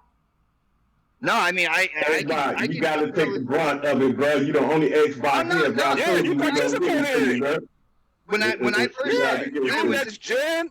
Okay, then you let me know when you're done, so this way I can. How about that? Is that cool? Yeah. All right. When I first started YouTube, I was an admin for Next Gen and his Facebook group. All right, when it came down, and yes, I got caught up in everything that was going on in that Facebook. But something happens over time as well. You mature as a content creator. You mature just in general over years, all right? And I've been doing this for years. There came a point in time where it was like this whole console war stuff is it's just bullshit. Like, why are you like... I can tell you why. I can tell you why it's bullshit to you. I can tell you why you say that. Dude, yeah. I can tell you why. Because you know what happened? That dude's seeing your console not producing. What happens? Y'all have no wins, so y'all was like looking at it like, yo, we can't even win in the fight. So what happened is y'all looking at it more like, yo, man, we can't win in sales, we can't win in software, we can't even win in general. So what happens? Y'all wave the white flag. You dealer, next gen. You dealer, next gen. Only out. Don't put me in with dealer, bro. Don't do that. Don't do that. Listen, I heard you. You know, listen. I'm gonna bring up the archives right now when you was on the show, and I heard what you said. Hey, everybody, I'm gonna keep it real with you, bro. Look, everybody, man, you have champion. It ain't nothing wrong with champion for your thing, man. It's when you start. I think when it started getting real out of control is when people want to fight each other. I always say, there's nothing wrong with disagreeing. Just don't disrespect. It ain't nothing Yeah, wrong like with disagreeing just on disrespect. Yo, Big Nine. You know what happened, Big Money? You know when they got out of control, Big Money? Let me tell you when they got out of control. I was on the front lines. Ask JayTech. I was on the front lines running through these dudes. And, yo, you know when they got out of line? When I seen these dudes sending death threats on Twitter. I seen them burning consoles saying they overheating.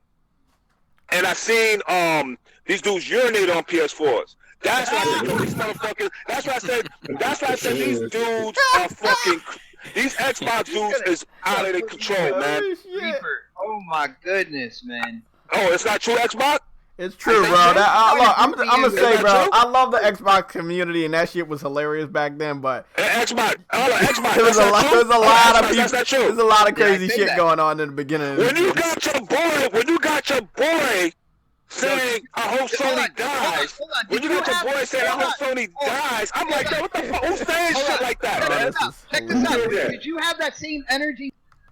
Fans were putting out death threats to the Lara Croft actress in Tomb Raider because Tomb Raider had a year exclusivity on Xbox. I didn't give a fuck. I was on Uncharted fan, so I could care less. No, you didn't, man. You didn't. So dude, don't act like a knight in shining armor. Xbox. They had it had. Hey, women, it had on both sides. It's been some ignorant people on both sides. It has been. When you get listen. Hold on, Xbox. But when it comes to Xbox fans, man, y'all have ridden it just a little bit too far than others, man. It has been ignorant people on both sides. Dude, but and that's on the Xbox side, man, it has been some ignorant motherfuckers over there on the Xbox side. Way more than PlayStation guys. Way more than PlayStation. Way more than PlayStation. I'm talking about to a level where I said, yo, I was on the front. I was actually, me and Jay. I remember when me and Jay was politicking. JayTech. I'm sitting there going, yo, these dudes are doing some shit that I never seen over a piece of plastic. That's what I said. Even if I wanted to buy Xbox, I wouldn't want to buy it because y'all dudes doing some off the wall shit. Y'all doing some shit I never seen over a piece of plastic. And y'all motherfuckers are doing some shit. Yeah, that's crazy. That's where I went past that, and I said, both extremist camps are doing off-the-wall shit, and I'm not going to be a part of either side of that. All right? And I think that's where people should really be at. And stop pointing the fingers at one side or the other and realize that extremists on both sides are giving the gamers on each side bad names. Yeah, that's cool. What they're doing. Yeah, look, all I'm going to say my piece so we can move on to whatever other topic. My piece is, this is the console war. I understand you said it many times on this chat. Hey, don't say them. Hey, I'm sorry. I apologize that you got the name of a group that we refer to a lot on this podcast or on Twitter. Nobody even asked me why I got that name. I know, and a lot of people don't ask me why I got my name. But see, people call me Sony Pony. They call me Sony Pony all the time, right? I can guarantee you, nobody can say that my name was ever really Sony Pony. You get what I'm saying? It's JayTech. Like I can switch sides any day I want. Hold on, Big Money. I can switch sides any day I want and still keep my name. Yep. You see what I'm saying? I can go get an Xbox right now and play on that shit, and I have to worry because my name's not PlayStation guy or fucking Sony guy. You know? Now, if you really want to eliminate yourself from, hey, I'm an Xbox guy, I'm a PC guy, just switch your name. Yep. But you're stuck with it. It's just like, remember Next Gen? You know why Next Gen picked that name? Because the rumor was the new Xbox was going to be called the Xbox 720. And it never happened. I remember that. And the joke that I follow to this day, this is me personally, some people thought of it, that it was funny that it was going to be called 720, and there was a lot of 720p games on it that were running on the last Xbox in 720p. So it's just a joke that I thought about. But again, you get what I'm saying. Like, he picked that name. He picked that name based off of what he thought the Xbox was going to be. Exactly. So in my eyes, do I see him as an Xbox? Yes. Will I always see him that way? Yes. I don't care what system he has. Yep. My whole thing with my name. All right, my whole thing with my name and why I am not changing it is because the people who follow my content know who I am. The people who just see my name and just automatically down as this is what it is, even through my growth through my YouTube channel over the years, you can see my growth where I started and where I am now. I am a different YouTuber than when I first started. All right, and I will give you guys nothing honest. That's I started in a console war Facebook Xbox. group, and what kind of YouTuber you are now? What kind of content you providing on your channel now? Gaming news, live streams, stuff like that. So, me as a PlayStation only user, how do I come to your channel and trust you with a name like XBot448? And I trust your opinion. It's up to you. Really? It's up to Man, you. shout out to the 78 people up here. Hit that like button. Knowing your history and knowing, like, dealers, I am not confronting a deal about it. I said, what made you change? You were so toxic, very toxic dude from the jump. What made you change? I asked the same thing to fucking this dude, Mooch. Mooch, you was one of the biggest freaking clowns out here. Oh, I changed. Really? Sending death threats and saying crazy shit on Twitter? Crap gamer too. Hey, listen. Hey, J Love, you know what changed people? Subscribers. That's what changed people. I guess that. Subscribers. Hey, that's what, I don't think and that's just real shit. Listen. The game is when you get in at the bottom, you start where you at. You do what you do. But once you start getting subscribers, then you start thinking to yourself, fuck, I can make some motherfucking money off this shit. Now you start being nice to everybody. Talked about off air, brother. So look, all I'm gonna say, I will never listen. Hold on, bro. Let me say this. I never go against the guy. I don't stop anybody hustle, man. But coming on YouTube is a motherfucking hustle. If you don't believe it, you're a motherfucking fool. It's a fucking hustle. But Big Money, he lost those subscribers. He's not gonna get back because dudes already don't trust him as it is. It don't make listen. Look at MBG. J Love, look at MBG.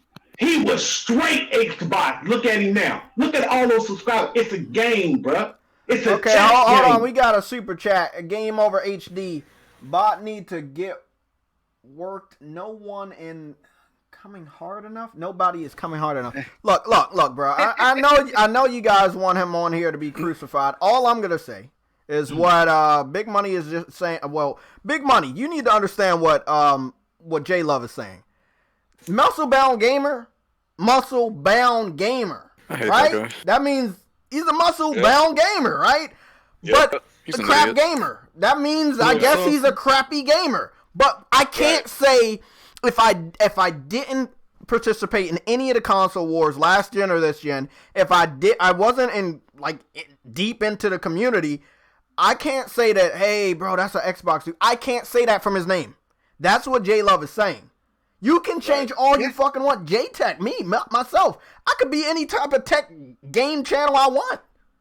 With a name like JayTech, not Sony Tech. Not Sony Pony Tech, not PlayStation Tech TV.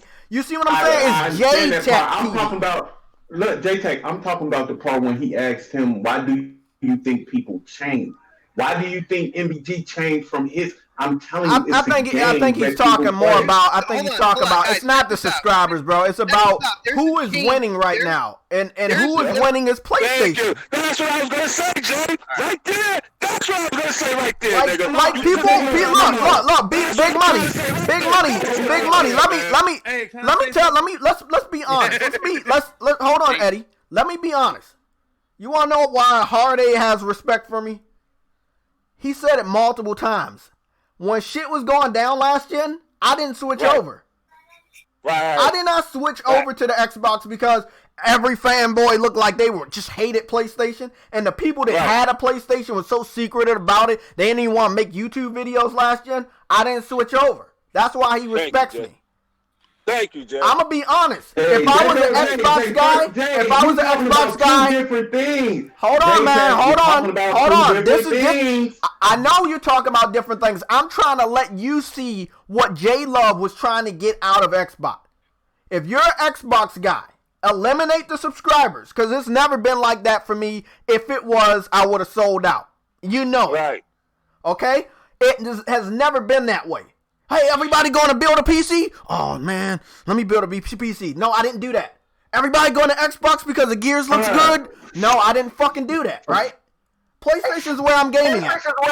Subscribers are not going to make me go out and buy a new gaming console. That's bullshit. If you do that, you're a fucking fraud. Anybody. I will fucking look you dead in your fucking face. I don't care how much views you got, how many subscribers you got. If your subscriber base forces you to go out and spend money on another gaming console, you're not the gamer that they thought you were.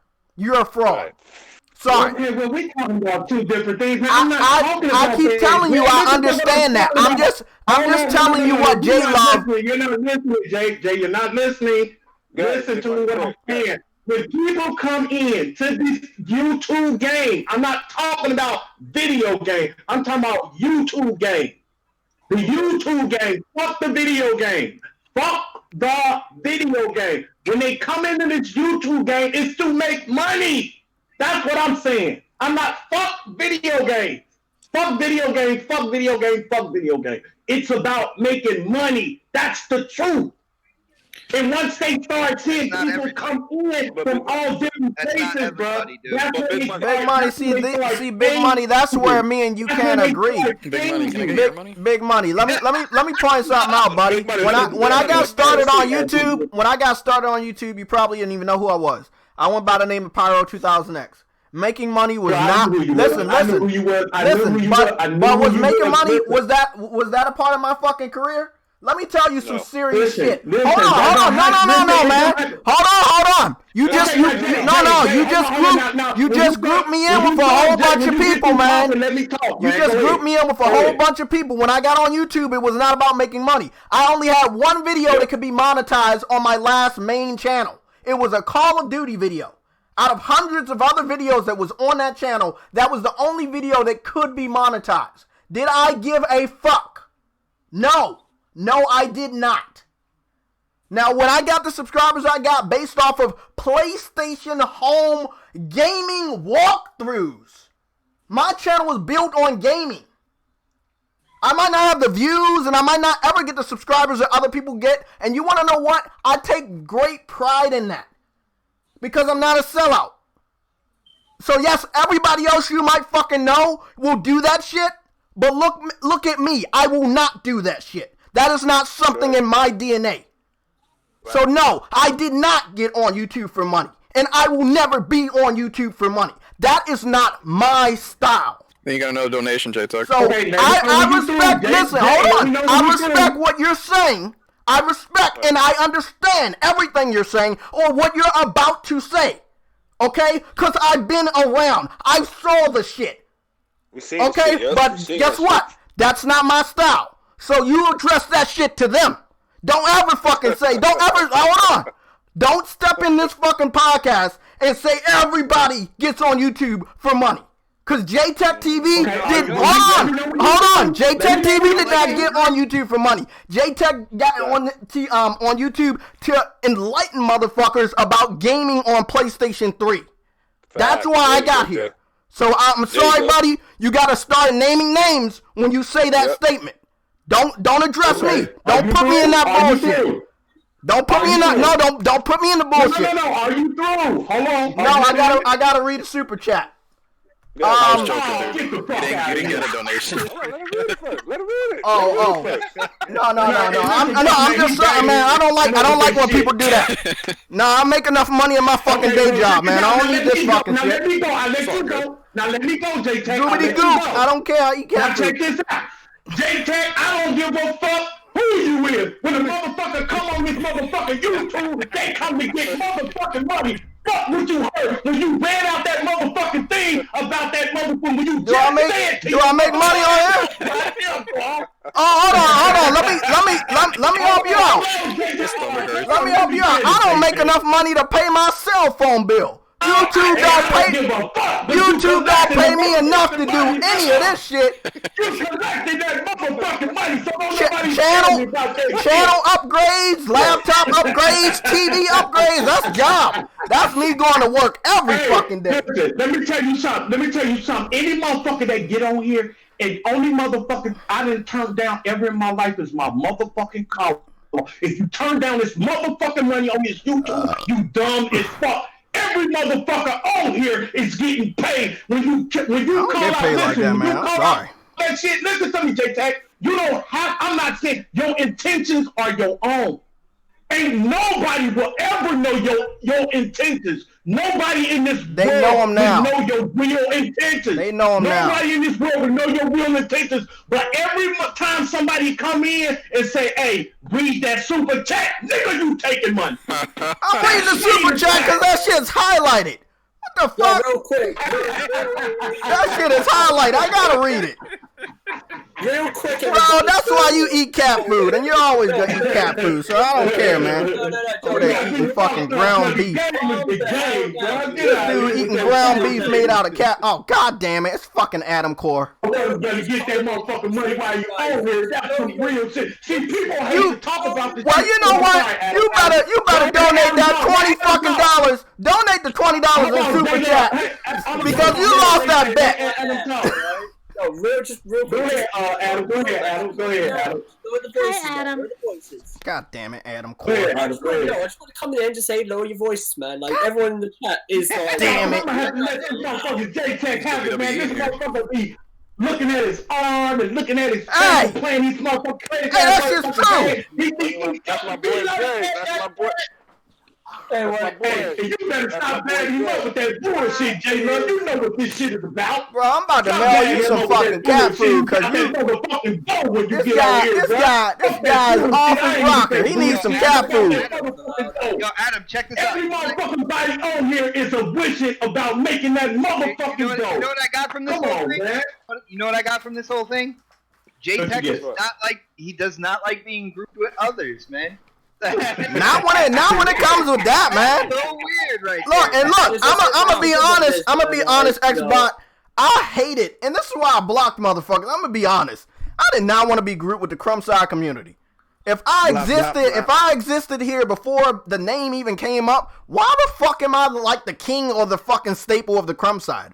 The fuck? the crumb side finds you. The JayTech was on this fucking channel in 2011 doing PlayStation Home gaming walkthroughs. Not a single one of these motherfuckers cared about me or wanted to use my name for clout or views. Yep. So why now? I remember that. You see what I'm saying? That's what I'm saying, Big Money. I was a very humble gamer when I got here, bro. Money was not the problem I worried about. Check this out. No, Jay, listen for a second. Check this out. Why the fuck you think I fuck with you, bro? When everybody out there, you know what everybody used to say about JayTechTV? That he was eating cat food. Yeah, I remember. Don't fuck with him. Everybody that I went out there and tried to get, bro, I had to explain to them, hold on, bro, not like that. What the fuck are y'all talking about? I'm the only motherfucker that was out there talking about, man, dude, not like that. Y'all don't know JayTech like I know JayTech, bro. That's just basic people. What I'm trying to explain to you, what I'm trying to explain to you, it's not a good or bad thing to make money on YouTube. But if you think you come on YouTube and a motherfucker give you $5 here and there, and I'm not gonna take that. I'm here for the game. All I'm gonna tell. Let me just explain it this way. It takes a very long time for you to get some sort of type of donation, bro. I've been on YouTube for years, and I can't tell you like before. What was it this year? I think I started getting super chats this year. I was already past 8,000. That's my style, Big Money. So that's why I was raising my voice because that's my style. I don't really need donations. My style is raising my voice. Yeah, but it's like, look. All I want to say to everybody, right? Everybody, I want you to look at the chat. Now, somebody's gonna donate $20. I think they go by the name of Big Money because he lost a bet. You lost the bet. You said you for the motherfucking game. No. You don't money. You for the game. You got to donate that 20. Listen, I'm sitting up here listening to J-Love talking about, yeah, you right, JayTech. Yeah, you right. JayTech, you right. I want to say, man, you don't shut your motherfucking ass up, J-Love. That bullshit. Oh, Fuck out of here, man. Listen, see, you know what? The thing is, damn it, the Adam reason why I go disappeared like a there, fucking ghost. the reason why I go there, bro, is because everybody is so fucking scared of mentioning this thing. Hey, yo, you know what? You know what? And look, let's be honest about it. You're right. You know you're right, and I know you're right too. I know a lot of people. I'm right, because ain't a motherfucker in here gonna turn down that fucking money. Exactly. No. I hate when people You want to know why? You want to know why nobody gonna turn down the money? Can't. I don't know where cancel fucking super chat button is. I don't know where that is. Get the fuck out of here. No, I'm just saying when they give a super chat, it's no button say reject or no button that says cancel. I'm looking for it right now. Hey, XBot, if somebody, do you have some people that give you money on your channel? Yeah, yes, sir. Yeah, but is there a reject button? Turned it down. No, let me ask him this. Have you ever turned it down? No. Have you ever turned it down, XBot? No, because the way I look at it, like I didn't. And please let me finish this before. Go ahead. Yeah, I'm gonna eat some caffeine. When I first started this, it was to share my thoughts and my opinion on gaming. All right, and I had really no expectations for my channel. I didn't know where it could go. Everybody do that. All right. Everybody. All right. Now, when it comes down to it, I feel that there is a difference between changing and flopping. All right, when you're flip-flopping, you're chasing the revenue. All right, is what you're doing, because now all of a sudden the gaming community, they want more news from that other side of things. They want you to be pro that other side or whatnot. Where changing is just a natural evolution of maturing as a person, right? So when it comes to the revenue, my whole thing, I will not revenue chase. All right, I am not going to do things strictly to make more money. All right, I have ideas about things that I want to do on my channel that I never even thought I could do when I first started my channel. All right, at the end of the day, when it comes to the money that I make on this channel, and Jay, I told this off air, so we know this 100%. If I can make it to a point where I can equal out to a 40-hour week job, all right, if I can make that same money on YouTube that I would make. And I've done like a lot of warehouse work, stuff like that, a lot of physical work and stuff. If I can equal that out on YouTube, that's a bonus for me, because then I can absolutely do what I want to do and not have to think about like the job I have now and whether or not it's paying enough. Like I'm doing what I love, and I'm getting the funds that will sustain my family and everything moving forward. That's the way I look at the revenue on YouTube. I'm not going to make it a point to where I am chasing revenue. But if by some chance my YouTube channel gets big enough to where I can equal out just to a 40-hour a week kind of like warehouse job, and that's what I get at the end of the month, it equals out to that. I feel like when it comes down to it, then I'm able to do what I love, and I don't have to worry about what I got to do for my family as a separate thing. You see what I'm saying? Oh my God. So yeah, revenue is a part of it. Just don't make it the only part of it. And I think that's what some of the YouTubers out there over time, you can notice that that's what they do. They either completely pander to one demographic, all right, and that will, create revenue through that community right there. Or as the paradigm shifts and the gaming community wants more from that other side of things, you will see YouTubers all of a sudden, like a switch, just switch over to, flip that switch and to exactly what the community is craving at that point in time. I won't be that. That's why I said don't group me up with other people and all that good stuff. Now check this out. Everybody, I'm not going to chase revenue like that. Hey, can y'all hear me? Yeah. No. You good? We can't. Hey, look, XBot, I'm sorry, but check this out, bro. When everybody come into the YouTube game, bro, it all be for the same thing, man. All right, what happened? For the love of What? I can't hear anybody right now. That's so weird. Can't hear me? You can't hear me, XBot? I can hear Can you. you hear me? Yeah, I can hear you, Snowbunny. No, Okay, I think it might be something. Xbox said he can't hear nobody. Nah, he had this problem earlier, bro, and I thought it was me, but it was him. He might have to leave out and come back in. Hey man, this is probably one of our best shows ever. Oh, look, big money. Hey, you're back. Dude, I heard I ain't finna keep talking about that shit, man. We gotta talk about the power dreams. It's that time. God damn. Now let's go back to the money thing then. Look, this is what I want to do, bro. Because this is something important to me. Like somebody giving me money, $2, $6, even if it was on the street. Listen, that's what I'm telling you. Yeah, listen, so look, what I want to do, I don't want to shy away from this. Because I want everybody to understand. Okay, no, that's what I'm saying. Look, hold on, big money. Hold on, calm down and eat cat food. Look, what I want to do here on the show is when you guys giving out money, I think like the next Sunday. You think somebody's attacking you? I'm not attacking you. I'm telling you, embrace it. Big money. I just told you 2 times eat your cat food. Let me explain this shit. Look, when you guys give out money, I want to start doing a shout out because this is awesome. You're helping our channel out. You already know we're heading to E3. If you didn't already know, me, who else? Yella, Money Mons is already in California. My mom let me know that we have relatives in California, so I might stay with one of them. It's three out in California. You might stay. One of them got a fucking big house, so might stay out there. But we're going to E3. We can't miss E3 2020. Whether we get notice that Sony's going or not, we're getting the tickets as soon as they go on sale. We're heading over to E3. You know. Eddie said you're coming. Eddie said he's coming. I don't know who else is coming, but I'm going. I gotta go update the new logo for the shirt. You going? I'm planning on it. Yeah. I mean, it's a big one. It's 2020, new generation. I don't expect not to see anybody. So, you know, I've talked to a lot of people over the last couple weeks. You know, Big Money's helped me again.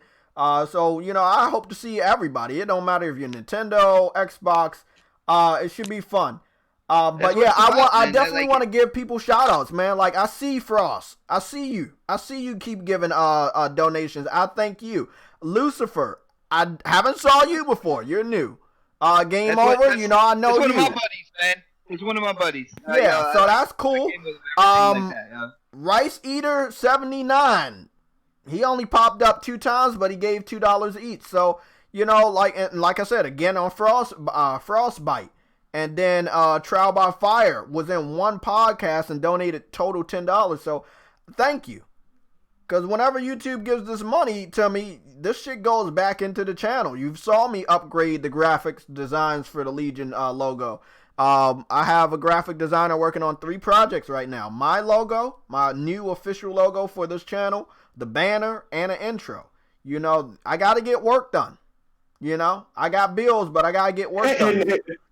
Now you see, this shit costs money, bro. Yeah, it costs money. And, you know, one of these things. Oh my God, JayTech, you gonna stop cutting me off? I like cutting you off because you eating cat food. But let me be honest, Big Money. Let me be honest, bro. You lost that bet. Listen to me. Anybody out there that does YouTubing, bro, it's nothing wrong with this shit. I completely hear, but what I'm trying to say, stop trying to fake the funk and act like you not, though. That's my thing. People kill me when they try to, man, I ain't trying to do that. I ain't doing this. I ain't taking that. Yes, the fuck you will. You will take. That's the American fucking dream, bruh. To come in here and establish yourself on a platform is something that you love doing, and now you can make money off of it. There's nothing wrong with it. Stop trying to act like you not. That's when people figure you out. That's when people figure you out. When people start saying like, oh, motherfucker, you just here for me giving you money. Now I done figured your ass out. You know what I mean? It's a lot of different avenues you can go down and do that. There's nothing wrong. The people I hate is when they try to act like they not. Like they don't give a fuck about that $5 somebody. That's why I'm saying that's good when you praise motherfuckers out that send you. That's why I like being, you know what? One thing I like being on Next Gen's channel, every time somebody send Next Gen some money, he pay them homage because he know that money is paying for something. So stop trying to act like this money ain't shit to y'all. It ain't nothing to y'all. Like you can know you only care about the gaming, the part about it and shit. It's a bunch of bullshit, man. This shit help people put Pampers on their babies. This shit help people put Pampers on their babies, man. Come on, man. Stop with that bullshit. That's all I'm saying. Keep that shit gutter with me. Yo, speaking of Don't that, try to act there's like you don't another, care about the money. there's another super That's chat. the part I hate right there, Oh, bro. wait up. Let's read that super chat. Hold on. But yeah, man. Yeah, you know, I ain't looking at read that Shut super the chat. hell up, You better big read money. that God motherfucking damn, super bro. We Damn, should JayTech. just get you a You whole better fucking read that box of. motherfucking You know super what? chat. This super chat money going towards cat food for you. How about that? God damn it. You better read that motherfucking super chat and I love don't see it. no damn Every super chat. motherfucking What are you super talking chat. about? I'll read it, guys. Is it there? It's okay. Here's $2 for big money to get some cat food. Oh, that's what I'm talking about. Now that's what I'm talking about. God Sweet damn. They know you love it. Thank you. That's why you ain't getting your motherfucking $20. Bro, nigga. you That's better. Hey, that's you know what that's gonna pay for. Nah, it's for the passion. It's You pay for this indie game I want to get. What is it? Spirit of the North. It's got a lot of water in it. Hey, bro, we had a lot. You know what? I'm not gonna lie, man. That this the third time that I really had like a lot of fun on this channel. Yeah, bro. Like real shit. It's fun, man. Like, What you talking about? This is a good time, bro. Yeah. That's why I say it ain't nothing. Like, bro, we bullshit around, we joke around, we talk. But you know what? If motherfuckers know money, bro, I got mad love for every motherfucking body on here, bro. Even Xbox, man. I got mad love. Even Xbox. Yeah, what up? Bro, I gotta have love for the Xbox people, but hey, man, the most important thing, what I think everybody is forgetting, the most important thing, fuck all the gaming, fuck all that shit, to me, is the people. That's the most important thing. Those people in the chat, those are the most important. Look, everything. They have helped me find out, help me in video games when I'm doing live streams. They have helped me get new information on games I know. Remember when Eddie wasn't even using his voice, he was in the comment section helping me find out certain games. So the community, the people that are in the comment section, sometimes you guys are just a much bigger part than like the people you hear on this panel, because you guys help in so many ways. But all I want to say for Xbox, that was the initial topic me and Xbox talked about, the state of Xbox. I think it's going to get better. I just want them to stay competitive. Don't ever feel that you need the PC. Now, hey, you're already there, so you can't really stop it. I mean, it's up to you if you want to, but I don't think they're going to stop it. I don't think Xbox, when are we getting Battletoads? They need to burn. Dude, they haven't. It was a December release, but it didn't come out yet. So it's on hiatus? Nah. I believe they said 2020. I got to double check. It might be in March. Yeah, cause see, okay. Game Informer did a spread for Battletoads and said it was a December 2019 release. They had it down for 2019, and it was already December when I saw that article on Game Informer. Dude, I noticed with the smaller titles, even like Moon Studios when they did Ori, it took forever for that game to actually come out. And then you look at Ori 2 and the Will of the Wisps, it's doing the same freaking thing, taking forever. And I'm Did it really get delayed? No, it's just that they talk about it, and well, with Moon Studios, I can kind of see it taking longer because of the way that studio is built up. There's no like central hub to Moon Studios. All the developers are spread throughout kind of like the world, and they use the internet, and they send things over to people and stuff like that. They don't have like a headquarters. That's the way Moon Studios works. So it takes a long time for them to come out with games. But when I noticed with these like smaller titles, for some rhyme or reason, even that game. Remember the game that was shown, at E3, kind of like launch year of the Xbox One. That game Below. Dude, it took like 6 years for that game to come out, and by that time I was like, I'm already past that. What was that other game that took a long time? Ashen? Ashen took a long time to come out. Dude, for some reason, the smaller games like take forever. Yeah. I don't know what it is about that, man. And but when it comes out, like I said, it's a smaller title. I'm excited to play it because I kind of like spread across. I don't just sit with a certain amount. Like I'm known for playing Halo, but I haven't played Halo 5 in a long time, man. I've been playing Destiny 2 like absolutely crazy. That's the game I play the most now.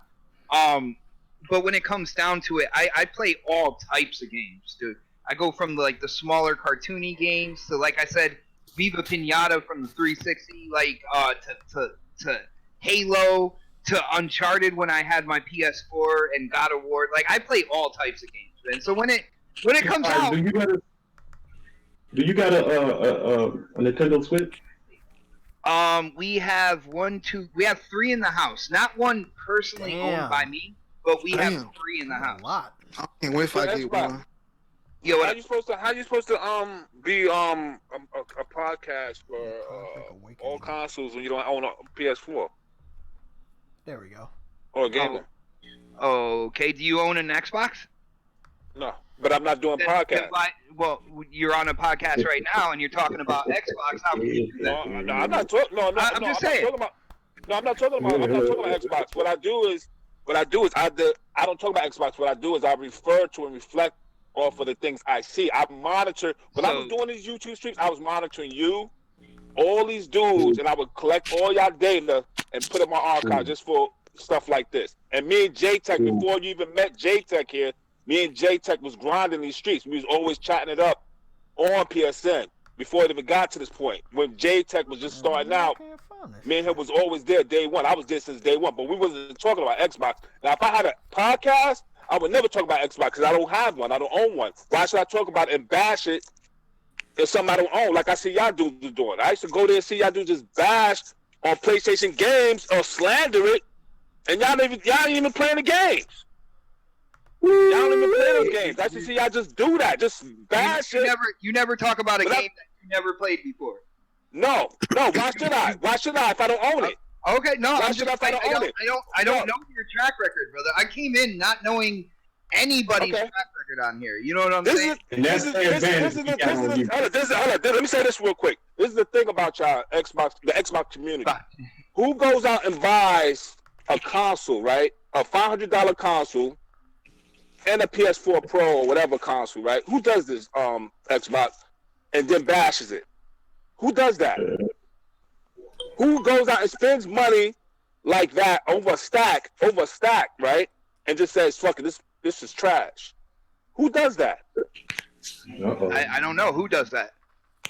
You. He talking to you. He talking to you. I do that? No, I'm just playing with you. Yeah, I'm about to say. But no, you asked me who. You had a PS4. You had a PS4, didn't you? Yeah. And I talked about the stuff I really liked about it as well. But I also thought the controller was absolute garbage. Okay. Okay. You know what I'm saying? But like, here's the thing: anybody who invests so much in like console war stuff, where they're archiving people to kind of call them out later and stuff like that. First off, I don't have all the energy for that. All right. When it comes down to it, you will archive the negative, but you won't archive the positive. You know what I'm saying? Positive. I never heard anything when I. Oh, you didn't hear me talk. You didn't hear me talk. Hold on. You didn't hear me. You didn't hear me talk about Resogun. You weren't there when I was streaming God of War 3 Remastered or Uncharted 4. You weren't there when me and my wife were streaming Disc Jam or anything like that. So you would archive what you could use for the console war, but you won't archive the other side of it. Oh, so you know I'm about to. Hold on, Xbox. You know I'm about to curb stomp the shit out you right now, right? Whatever, man. I'm about to curb stomp you for what you just said. You know that? Don't take it personal, bro. Don't take it personal. Yeah, don't take it personal, man. But I gotta do this to you, man, because you're saying I'm not. You're saying I'm bashing you because all the bad things I monitor you say, but not the good things. Here's the problem with that, right? And you said you participated in the console war, right? And this is what I'm going off of. Y'all dudes went out and bought a PlayStation and an Xbox, right? And then y'all would play. This is what y'all would do. Y'all would play the PlayStation games, knowing that the games were better, but then y'all would say Xbox is better. Again, better is a personal opinion, man. Okay, right. Okay, it is a personal opinion, but But why would you go out and spend your money on a console that you don't like? See, what had happened with that? All right, what happened was what had happened was no. Me and my wife. I'm not gonna look Xbox. I don't own an Xbox. I don't like Xbox. I'm trying to answer. Yo, I'm sorry. Go ahead. Me and my wife decided that when it came down to it, there was a game called Gang Beasts that me and her wanted to play. All right. I remember that. Yeah, I remember when that. it came down to it, my PC was not kicking it even for that game. Like, people don't realize when I created Next Podcast, I didn't even have a GPU in my system. Everything you see with gameplay and overlays and stuff like that, I created all the graphics and I ran it with Intel integrated graphics on the CPU. That's what I did for my show, and I could not believe it actually worked. But when it came down to it, me and her, we went to PAX East. We were able to play Gang Beasts, and we wanted that game. We wanted to play that game. We had a lot of fun. We were hanging out with people playing that game in the booth and all that good stuff. So we picked up a PS4. With picking up a PS4, I was like, well, now I have a chance to try these other games. And the way that it happened with Hellblade, you know what I'm saying? I give games a chance. I'm able to play it. One of the first games I picked up was Infamous Second Son. I picked that up with the Order 1886, right? So with Infamous, I'm like, yo, I really like this game. Like, I got into Infamous, and that was one of the games I like on the PS4. Now, other people have bashed it for certain things or whatnot. I thought the game, technically, gameplay-wise, it was really solid. Really liked that game. Order 1886, I thought was complete garbage except for eye candy. The gameplay mechanics, all the quick time events, I did not get into that. But see, right there, I was able, since we wanted to play Gang Beasts, and on console, it was on PS4. I got a PS4, so I was giving other games a try as well. And within that, I became a God of War 3 fan. Like, absolutely love that game, love the pace of it and everything like that, which is why when the new God of War came out, I was like, man, because it's a slower game. All right, and one thing that I liked about God of War 3 was the pace of the combat. And that was what I liked about it. You know what I'm saying? All those enemies coming in and me jumping around, comboing, switching my weapons, all that good stuff. Like, that's what I liked about it. So at the end of the day, like, the reason why I got a PS4 was for Gang Beasts, but within that, I wasn't gonna close the door on not experiencing some of the other games as well. I played Uncharted 4. Like I said, You played on Last of Us? What happened? Did you play Last of Us? I did buy The Last of Us. I played it for a while. I couldn't get into it after the beginning got me so hyped for it, right? And then the speed of the game just completely fell off the cliff. Now, it could have sped up more once I got deeper into it, but that drop right there after the initial kind of like cutscene and what you were doing and escaping and all that good stuff. After that, the speed just kind of like really fell off the cliff, and I couldn't get into it anymore. And that's what I felt about that game. Will you begin number two? Will you begin the new one? Come on. It depends on if I get we got a question. We got a question. No party chat or whatever that shit is. The question for you, XBot, is what were your thoughts on Rise, Son of Rome? Rise? Yeah, Rise, Son of Rome. What were your thoughts? I thought the story was really good. All right. You got to remember, for it being a launch title, I thought the graphics were really good. All right. The only thing I didn't like about it was the reusing of the same enemy characters. You know what I'm saying? That fat guy with the nipple clamps was there in every single level and stuff like that. Damn, that's the only thing you noticed was nipple clamps? Fucking nipple clamps. He jiggling his man boobs in your breath, like in your face while he's swinging his axe. Like, yeah, you can't help but notice that, man. But what the hell you talking about? You finna go eat some popcorn? Goddamn, you gonna stay on here then like I need Sick to come in, bro, so I can you eating like this whole show though, man? No, I had fortune cookies and I had some cat food and some fortune cookies. That's all I ate, man. Let me say this to you about you said something about JayTech. You know what? You got some PlayStation channels that got over 200,000 subscribers, and they just do PlayStation news. You gotta understand, and they're not participating in these console wars like JayTech. JayTech was also he gives us PlayStation news like some of these other channels. What happened was, I think a lot of these dudes when Jay started defending Nah, I found something. I did the wrong thing. There's something I did wrong. Now, when the console war started going on, you gotta understand some of these dudes wasn't participating in these console wars. You go to some of these PlayStation channels, or they got over 200,000 subscribers. These dudes got a lot of subscribers. They ain't even talking about Xbox. These dudes don't talk. They don't touch that Xbox news. You know, like Mystic and them. You know what I'm saying? So it could be done. It's just that you gotta stay away from the toxic. Yeah. The toxicity. You gotta take. You gotta take. You know what, man? I did buy Sunset Overdrive for Xbox. Remember, I got that game. I supported that game. I just didn't play it. You ain't never had it. You bought it, but you didn't buy the system? Remember, I got it. Now I trick people with it. Yeah, I'm looking through my computer for all these fucking pictures. Look. I'll show y'all right now. Hey, bro. Hey, I'm finna get up out of here, y'all. Oh, here we go. He about to eat some cat food. No, because you said we was going to be on here for an hour. Nobody said no fucking hour. You up here daydreaming about shit. Nobody said an hour. That's illegal. Yeah, I'm about to get up. Hey, Xbox, man. Listen, bro. Don't take none of this for we joke around a lot, bro. Man, there's nothing. It was great having you on here, bro. Trust me. Brother, like, yo, follow me on Twitter. We could DM each other, stuff like that, dude. I don't do any of this all day long. All day. Hey, ask your boy the next time y'all go on the show, man. Ask him to unblock me. Tell him because I think he blocked me because I call him. I don't call him Mooch. I call him. Yeah, I call him Smooch, and I think he got mad off of that. Brother, so.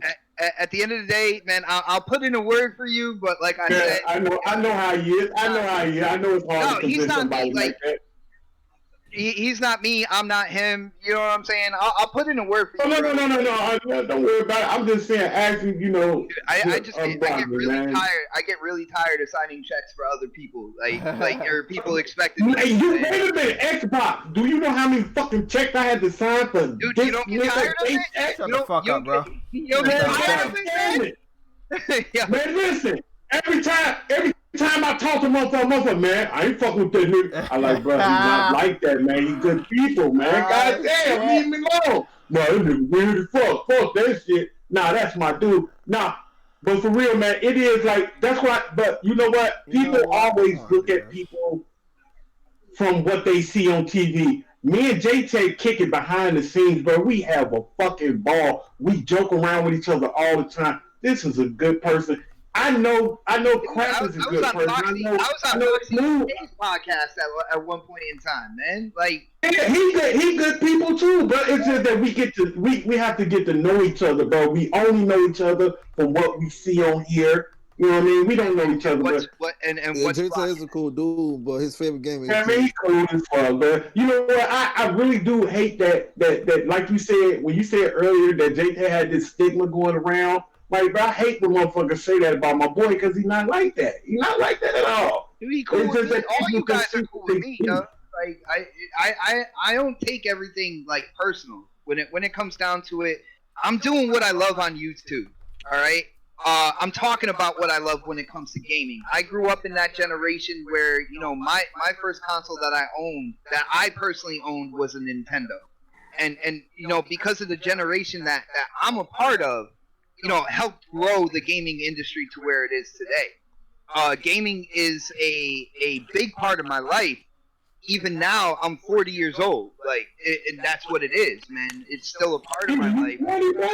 Yeah, you don't sound like her. Sound a lot younger. People say Sound like it. that's a joke on my channel. People say, Yeah, I'm you like, sure about, bro? You sound like you like 20 something, bro. I thought you was like 20 something, man. yeah, Man, you up there with me. Hey, bro, I'm 46, bro. brother, we OG. We gotta stick together, bro. Damn, I'm the last one on the chat.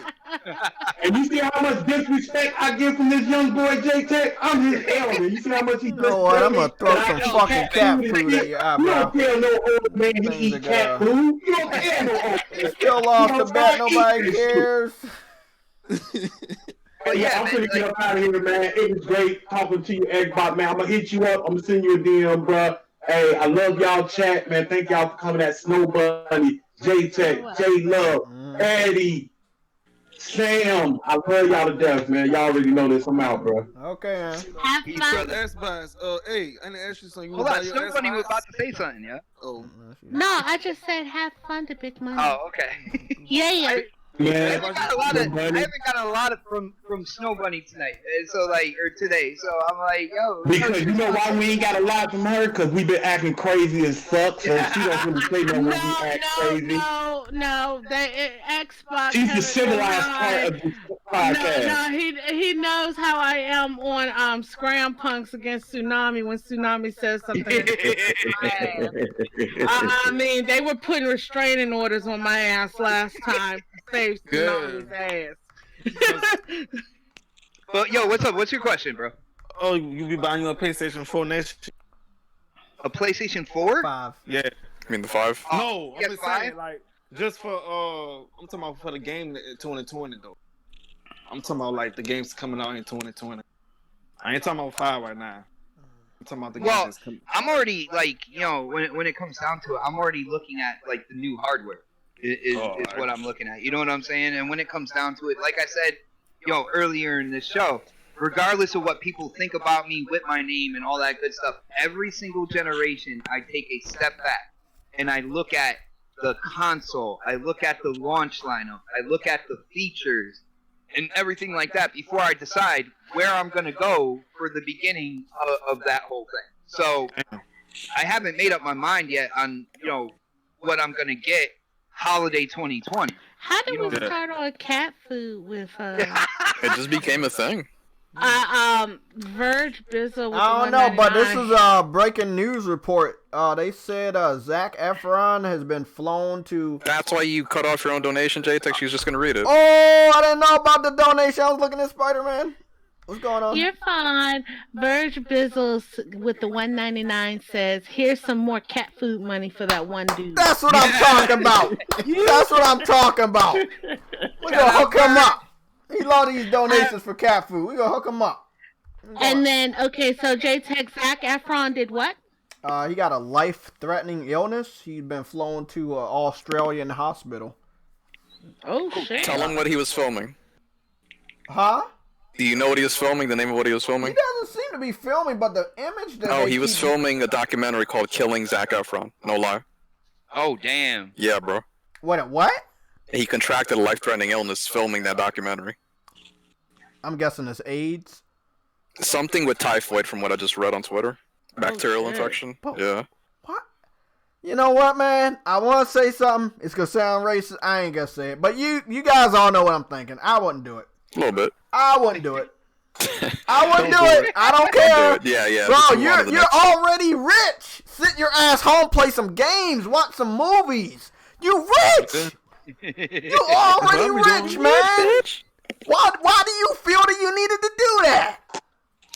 Well, maybe he got into acting because he wasn't thinking about the money, even though he got it. You know what I'm saying? No, but I'm saying you're going to do a movie where you're going to contract a life-threatening disease? This motherfucker died. A lot of teenage girls and girls in their 20s are going to be fucking. My goddaughter might have a heart attack. Yep. So, you know, whatever. People never think about the people that care about them when they're about to overdose or do something stupid. So, you know, and it's about to be 2020. That would suck if this guy dies before 2020, man. You know, like before Wednesday, there's probably going to be a good amount of celebrities that don't make it.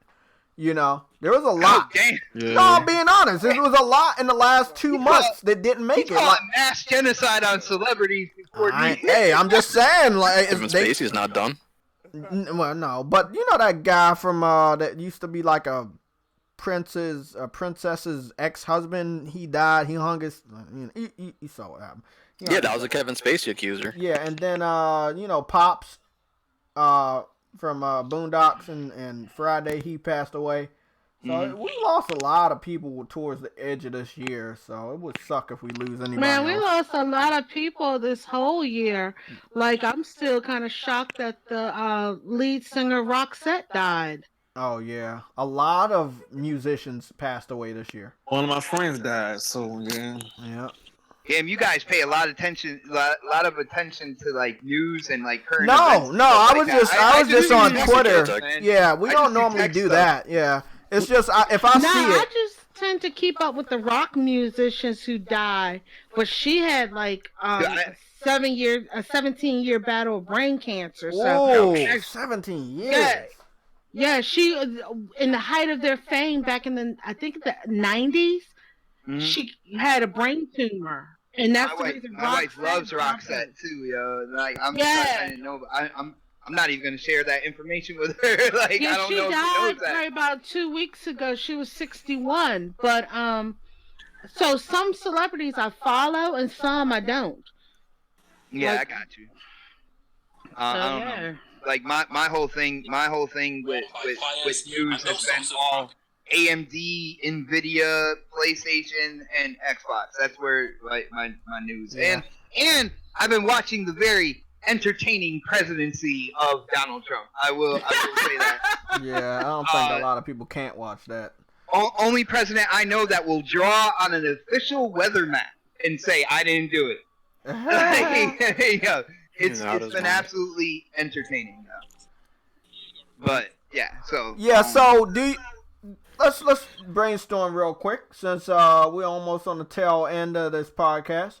And you forgot to talk about. Do you think big news is gonna come out as soon as we're out of Wednesday? After Wednesday, motherfucker. But I think that motherfuckers are just gonna run around here and start dropping shit. Indie developers, third-party developers, second-party developers, major two of the major big three console companies, Microsoft, Sony. I believe we're gonna get a lot of news in January. I need that Final Fantasy VII release date demo. That demo. That's all I need. I need that demo. The Final Fantasy VII demo. Yeah, I need that. About that. All I need is Nintendo to slow down with releasing stuff until after Animal Crossing. You know what I want from Nintendo? You want to know what I want from Nintendo? I want to know what the last couple of that little season thing that they got going on. What are the last characters for Smash Brothers? I want to know. The last character for the season pass? Yeah, I've been saying Crash and Spyro. I've been saying it. Look. Well, there's only one more. In the 5, and then they're supposed to be doing another season pass. Yeah, I know they're gonna keep Smash Bros. Yeah. But another 5 characters. I think Crash and Spyro gonna be on there because unless Nintendo don't want to pay what Activision. Put like this. But all I'm gonna say, I did see Crash is still favored with PlayStation because he showed up at the Fiesta Bowl, so we don't know if he'll be on All Stars, but on Smash Brothers, but we don't know. But it do look like them have that duo for Devin and Cry on there. They saying they put him on there. Dante, yeah. Yeah, they had made a comment. They were like, "Why would we put Dante in?" And there's no Devil May Cry's on Switch. And then a month later, Devil May Cry started dropping like crazy on fucking Switch. So hey, look, put them on there. I just want whoever they're gonna add for them to have history with Nintendo. There's a lot of characters that have history with Nintendo that are not in the game. They're not in the game, and I want them to be in that game. I don't know who they are yet, but for you to have history like Banjo-Kazooie was just obvious, man. That was obvious. Dude, you saw the eruption on the I reactor. saw those fucking... That was magic. That was fucking magic. I never saw shit like that. Bro, it got me hyped. Bro, I was like, damn, that shit was dope. Like, whoever they add next, bro, is gonna be a big shock. It's gotta be, man, to equal out to that, and nobody. Everybody saying add Goku. They're saying a lot of crazy. They've been saying Goku. Yeah, they've been saying Goku. You know what I heard? And I want to talk about to XBot about this. Kingdom Hearts was a better fit for Nintendo than Xbox. That's just my opinion. But it seems like all the older ones went to Xbox via Game Pass or going to Xbox via Game Pass in 2020, but not to the Switch, which I know the Switch can run remastered PS2 games. And the Nintendo community really wants Sora to be in Smash Brothers. Now, there's only been roughly 3 games on Nintendo systems. One was on the Advance. The other one was on the cell phone, and the other one was on 3DS. And there was one on the DS. So 3 different handhelds for Nintendo have history with Kingdom Hearts. They could put them on there, but I still believe they deserve a chance since you made the game multi-plat. Kingdom Hearts is multi-plat. There's no reason not to bring it to the Switch. I hate when developers do this. Oh, let me just wait and make it a surprise. No, we already know you're making these games multi-plat. Just release it on everybody's platform the same day. You're doing it anyway. Just do it. Just get it out the way. I think a new Devil May Cry is getting ready to come to the Switch. Which one? Like a brand new? A new one? No. I'm talking about because they bought Devil May Cry 1 and 2. I think Devil May Cry 3 is coming to Switch. I think. Yeah. 3 and 4. I don't see no reason why 3 and 4. We gotta see what they gotta do with 5 to optimize it or downgrade it, whatever they're gonna do. But Kingdom Hearts should not be on the Switch. I don't see no reason why 1, 2. The one on DS, the one on 3DS, the one on PSP, like the Switch can handle that. It's going to be a special edition one. Probably with all of them included. The Sensor Lite. No, they're saying the Devil May Cry 3 special edition is coming in February 2020. Oh, okay. Oh, yeah. nice. I mean, they can add Dante. Look. I don't have a problem with them adding Dante. I don't know if he has like long-standing history with Nintendo. But that's what I want. Anybody that had long-standing history, they need to be added first. I think it's going to be somebody from Resident Evil. I just remembered they added a bunch of spirits from Resident Evil characters. Okay, well, there you go. Into Smash Brothers. I just remembered seeing that. I think it's somebody from Resident Evil. That makes sense because they can add anybody to that game, man. Yeah, cause see, they're not getting the remakes. And I remember when that happened. Remember Final Fantasy VII? You got Cloud, and I believe they had just announced that they did a teaser at that point in time, either after or before, for the remake of Final Fantasy VII, cause it showed up last generation. They've been working on Final Fantasy VII Remake for a long time. I'm tired. I got tired of waiting on it because my friend rushed out and bought a PS4 just because we heard that they were remaking Final Fantasy VII. I'm excited, but I haven't been like other fans where, hey, I'm thinking about it every day, so it's a long wait. It's here. My whole thing here. With the Final Fantasy VII Remake, all right, are they still going episodic? Yes. I think they're going to have to go because if you look at the original release, it was on, 2 discs?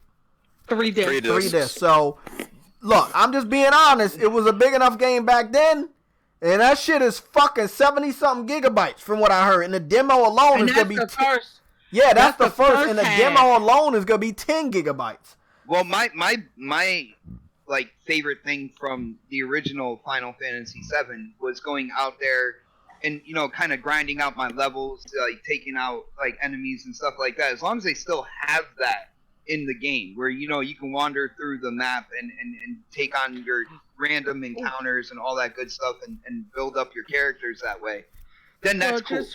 Just remember, the first one coming out is only up until the end of Midgard.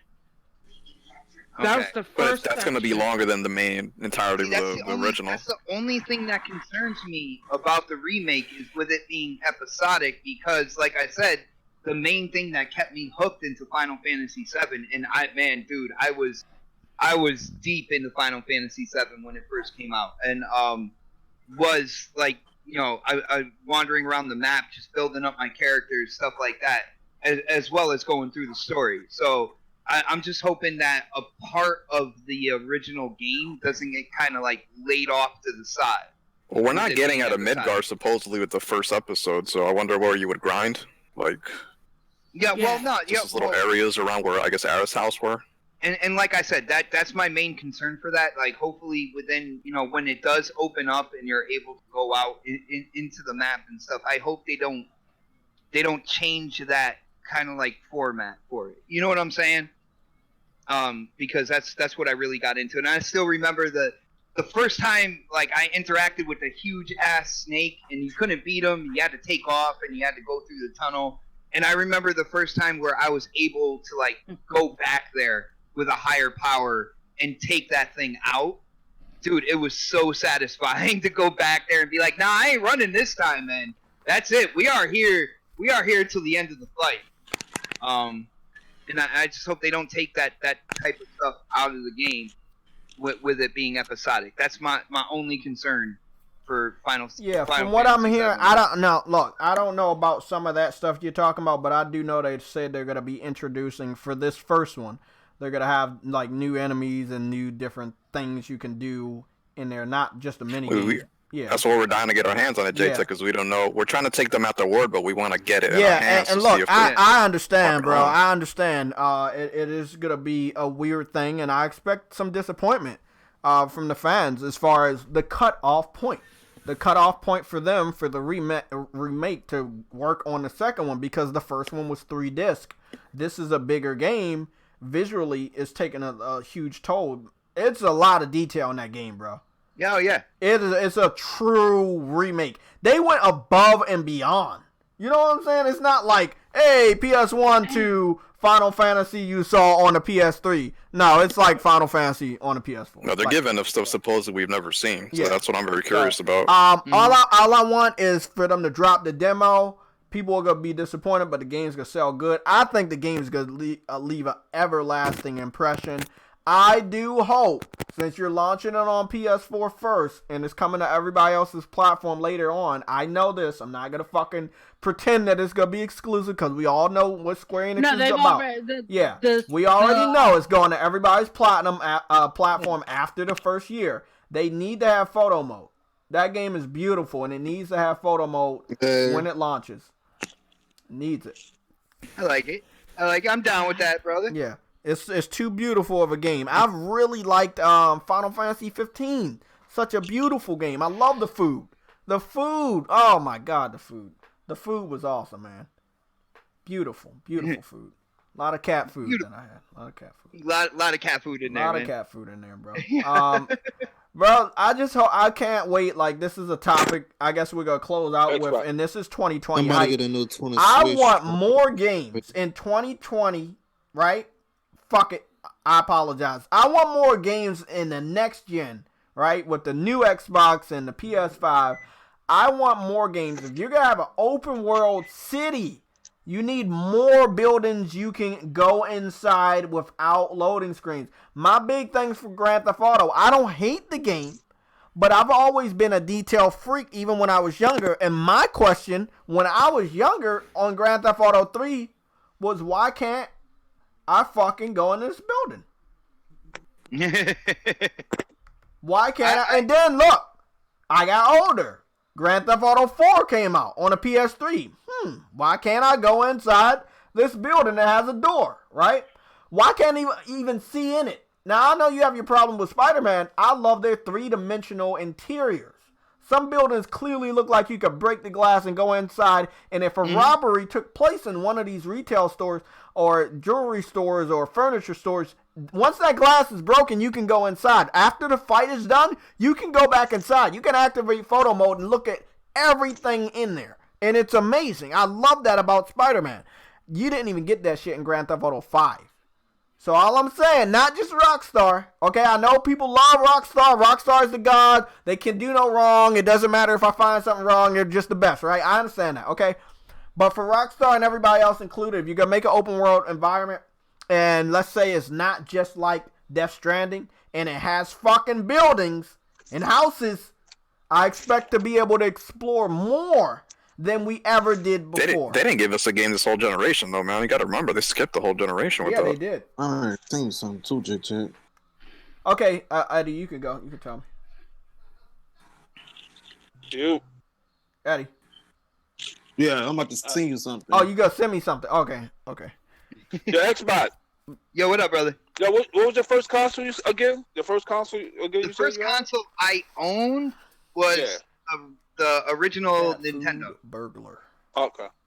Yeah. I played on Atari before that, but my dad owned one and he kept it in the closet. Only took it out like once in a while. The very first game I ever played, very first video game I ever played was Pitfall. Pitfall. Yeah. Oh shit. On Atari, it was at my aunt's house. My aunt lived in Rochester, New York. For people who don't know, I live in Connecticut, tri-state area. Hell yeah. You think I'm joking? But we went to New York State and we were hanging out at my aunt's house. And the first time, my cousin's like, "Yeah, we have an Atari downstairs," and I was like, I was young, man. And first game I played was Pitfall, and I got hooked on Pitfall. Yes, that game was fun. That was one of my favorite games. Hell yeah. What was? Did you own a PS1 or PS2 during this time or no? Did you? I'm not during this time, but did you? I owned a PS4. Like I said, I ended up selling it. I never owned a PS2, but my thing about PlayStation 2 was I had a Dreamcast and I had a Nintendo 64 at the time. I had friends that we used to hang out with every day. We used to hang out together every day. My friend John had a PS2, so I would play the PlayStation 2 at his house. They would play the 64 at my house, and we both had Dreamcasts. So like I would bring my VMU over to their house and bring whatever save data I had for whatever game. Verge Brizzle. What happened? Verge Brizzle, shout out for that cat food. Cause he sent that cat food money for big money. Cause he in a PSN party chat talking about how much he loves cat food. So shout out to him. No, I said you don't want a PS1. Go ahead, nobody. I'm sorry. Go ahead. I was going to ask, since you played Pitfall, did you play Pitfall 3D on the PS1? No, I didn't. I was interested in it. I was interested in it back in the day, but like again, I was I can only spend so much money on games back then with the PlayStation 1, and then I was also like going out and partying more and stuff like that. So I kind of there was a little bit of a gaming hiatus back in the PlayStation 1 days. You know the Dolphins beat the fucking Patriots. I was in college then, so yeah, I understand completely. Yeah, I did. I used my PS1 a lot to play music discs. So had people over chilling, knocking back a couple or whatnot, a little illegally because I was underage. But yeah, and had the music flowing and stuff like that. The music visualizer going on the TV. Oh man, I remember them days. Oh crap. Yeah. But yeah, I loved my PlayStation 1, dude. And like the what was it? I want to say NBA Live. I remember I used to drive people crazy on my PlayStation 1 because of the load time, and you would just hear the ticking for the NBA game. You heard the clock ticking while it was loading. You used to drive people nuts.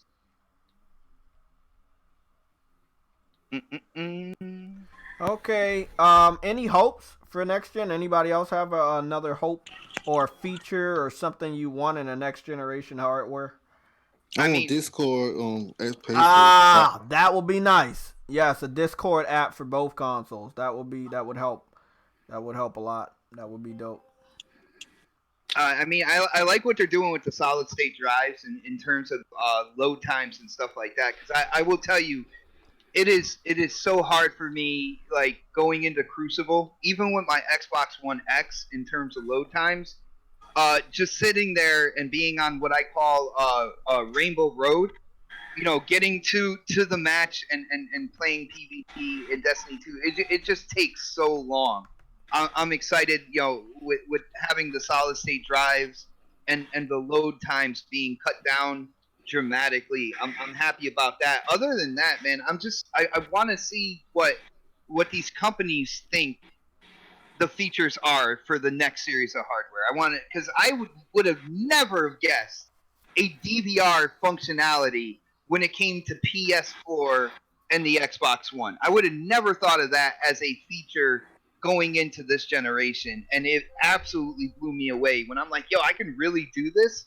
Like, I can make videos, put voiceover, stuff like that, and put it up on YouTube through my console. It blew me away. So I want to see what they have to offer more than anything else, man. And I smell food right now. Yeah, I smell food in my house, man. This is great. I'm hungry. I'm hungry. About that time. Anybody else got anything else to add? We gotta get up out of here because I gotta finish The Witcher today. I think I'm gonna order something else. I will be watching The Witcher. I played Judgment yesterday. I told you guys I did real good on Judgment. Tomorrow, I'm thinking about picking up some liquor.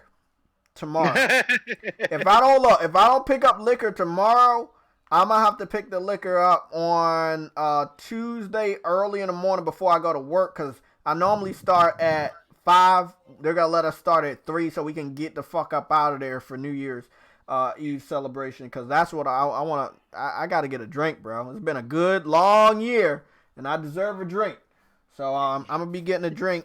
So if I feel that I'm gonna do it tomorrow, I might not stream. But I think what I'm going to do, since I have to leave early, I just go get the drink and head off to work after that. So I'll be on Twitch tomorrow morning, live streaming Judgment. I should be on camera with no problems. Judgment is by the people that did Yakuza. The game is probably going to go to PC next year, and it probably end up on Xbox. And I want it to. And the reason why I want it to is because it's the first Yakuza game that is going to be in English. I think there was one other that came to the United States for the PS2, but it didn't do very well. And so they never put it in English ever again until this very game. And the story is very good, but the combat is even better, bro. It's like a good fighting game. Bro, you can use anything as a weapon, a fucking traffic cone. You can beat somebody's head. They got special attacks, very bloody.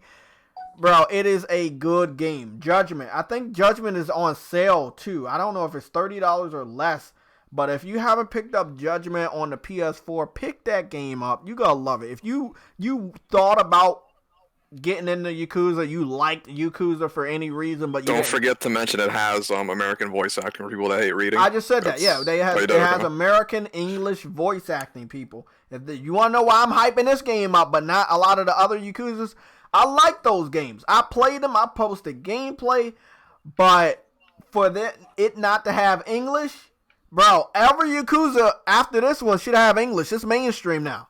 You put Yakuza on Xbox and PC. The game is basically mainstream. You should start investing in English voice acting. More people will buy your game if you do it. Yeah, it's $30 on the PSN. So it don't even matter if you don't have good lip syncing.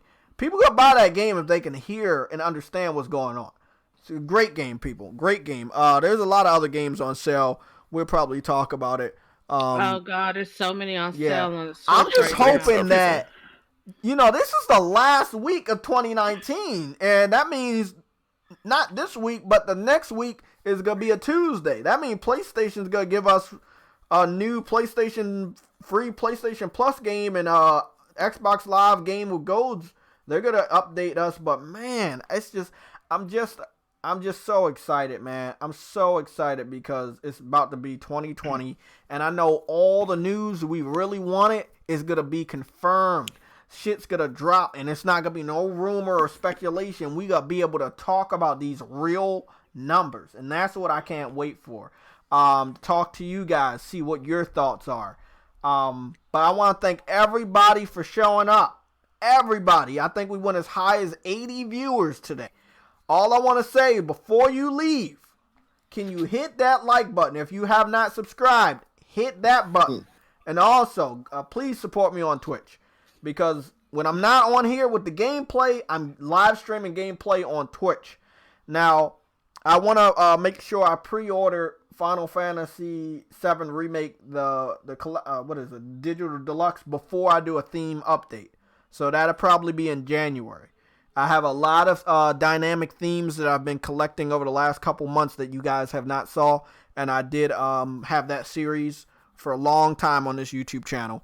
So I definitely think you guys are gonna enjoy that. Of course, I have not took the Ghost of Tsushima theme off. Ghost of Tsushima's theme that we got for free was amazing. If you guys have not gotten that theme, you need to head on over to Sucker Punch's official Twitter page. They give you the theme for free. You can use it. Everybody can use it. They have themes for all countries.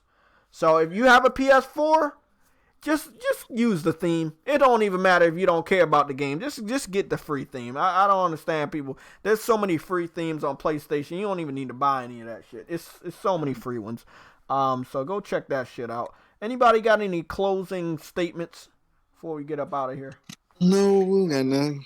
Don't got nothing. See you guys in the new year. Have a safe new Oh yeah, year. go look at that Thanos. Oh yeah, let me see what you said. And thank you for coming. Oh, okay. Yeah, it's directing Death Stranding. Okay, cool. Okay, well, guys, thank you for all the support today. Everybody that did the super chat, I have the page now saved in my computer. This is something I'm not gonna forget. I told you I'm different. So I work and stuff. But anybody that gives this stuff, this goes to upgrading the channel. And ever since I started getting super chats in February, I've been doing nothing but upgrading the channel, whether it's a logo here or this there. So everything that you guys send, it definitely goes to good use. So I want to. February this year flew by. Shit. I know, right? Yeah, I think we should start doing some like giveaways. I'm gonna start doing some stuff like that. Yeah, I remember. I have an extra God of War or Spider-Man if you want to use that. Yeah, we can look. We can do that. We can do that. Yo, guys, speaking of giveaways, real quick, I'm on the verge of hitting 4,000 subscribers on my channel. Nice. I want to let everybody know. As soon as I hit 5,000, I will be doing a giveaway, and the winner gets to choose their console of choice. It doesn't matter, what it is, because I feel like it's going to be around that time where. PlayStation 5, Xbox Series, whatever is coming out. So whatever they prefer, whoever wins is going to get the console of their choice. So I want to throw that. So you're giving away a brand new PS5 or Xbox Series? Yeah, if that's what they want. If they want a Switch, they get a Switch. If they want a PS4, PS4 Pro, Xbox, whatever console they want.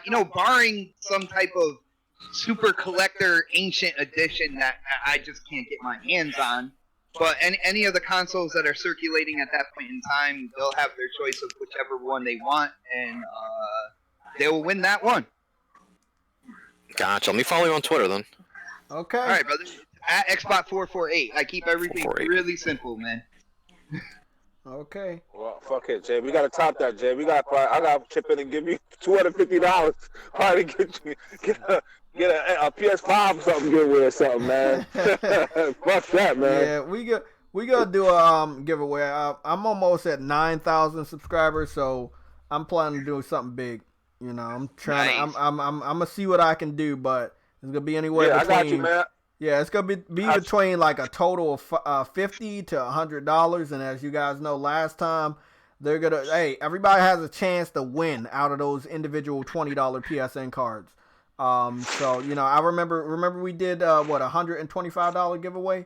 Yeah, and different people got different cards. Somebody got a $5 one, somebody got $20, someone got a $50. So everybody's got a chance. So that's what I'm planning. So I'm getting very close. If you hit 10,000 subs, if you get 10,000 subs, why don't you do something big when you hit 10,000? I am. But 9,000 is gonna be big because I've been stuck around the 8,000 mark for a long, long time. So 9,000 is gonna be big to me. So I definitely want to do something special for everybody that's been supporting me. But yeah, guys, I gotta get up out of here. I have to finish the Witcher show. Sam, I gotta get to GameStop. They're going out of business, man. I gotta get some of those deals before everybody else. Your GameStop's going out of business? One in the area, yeah. Oh, bro. Where I used to live, That shit went out of business, bro. It was right up the street where I used to live. There's like 5 more in the area. Yeah. It's sad. It's sad that they're going away, but they put it on themselves, bro. They treated us gamers so bad. They failed to adapt. Yeah. Karma's a bitch, man. It's not only that; it's the fact that there's so damn many of them in one location. That's true. That's true.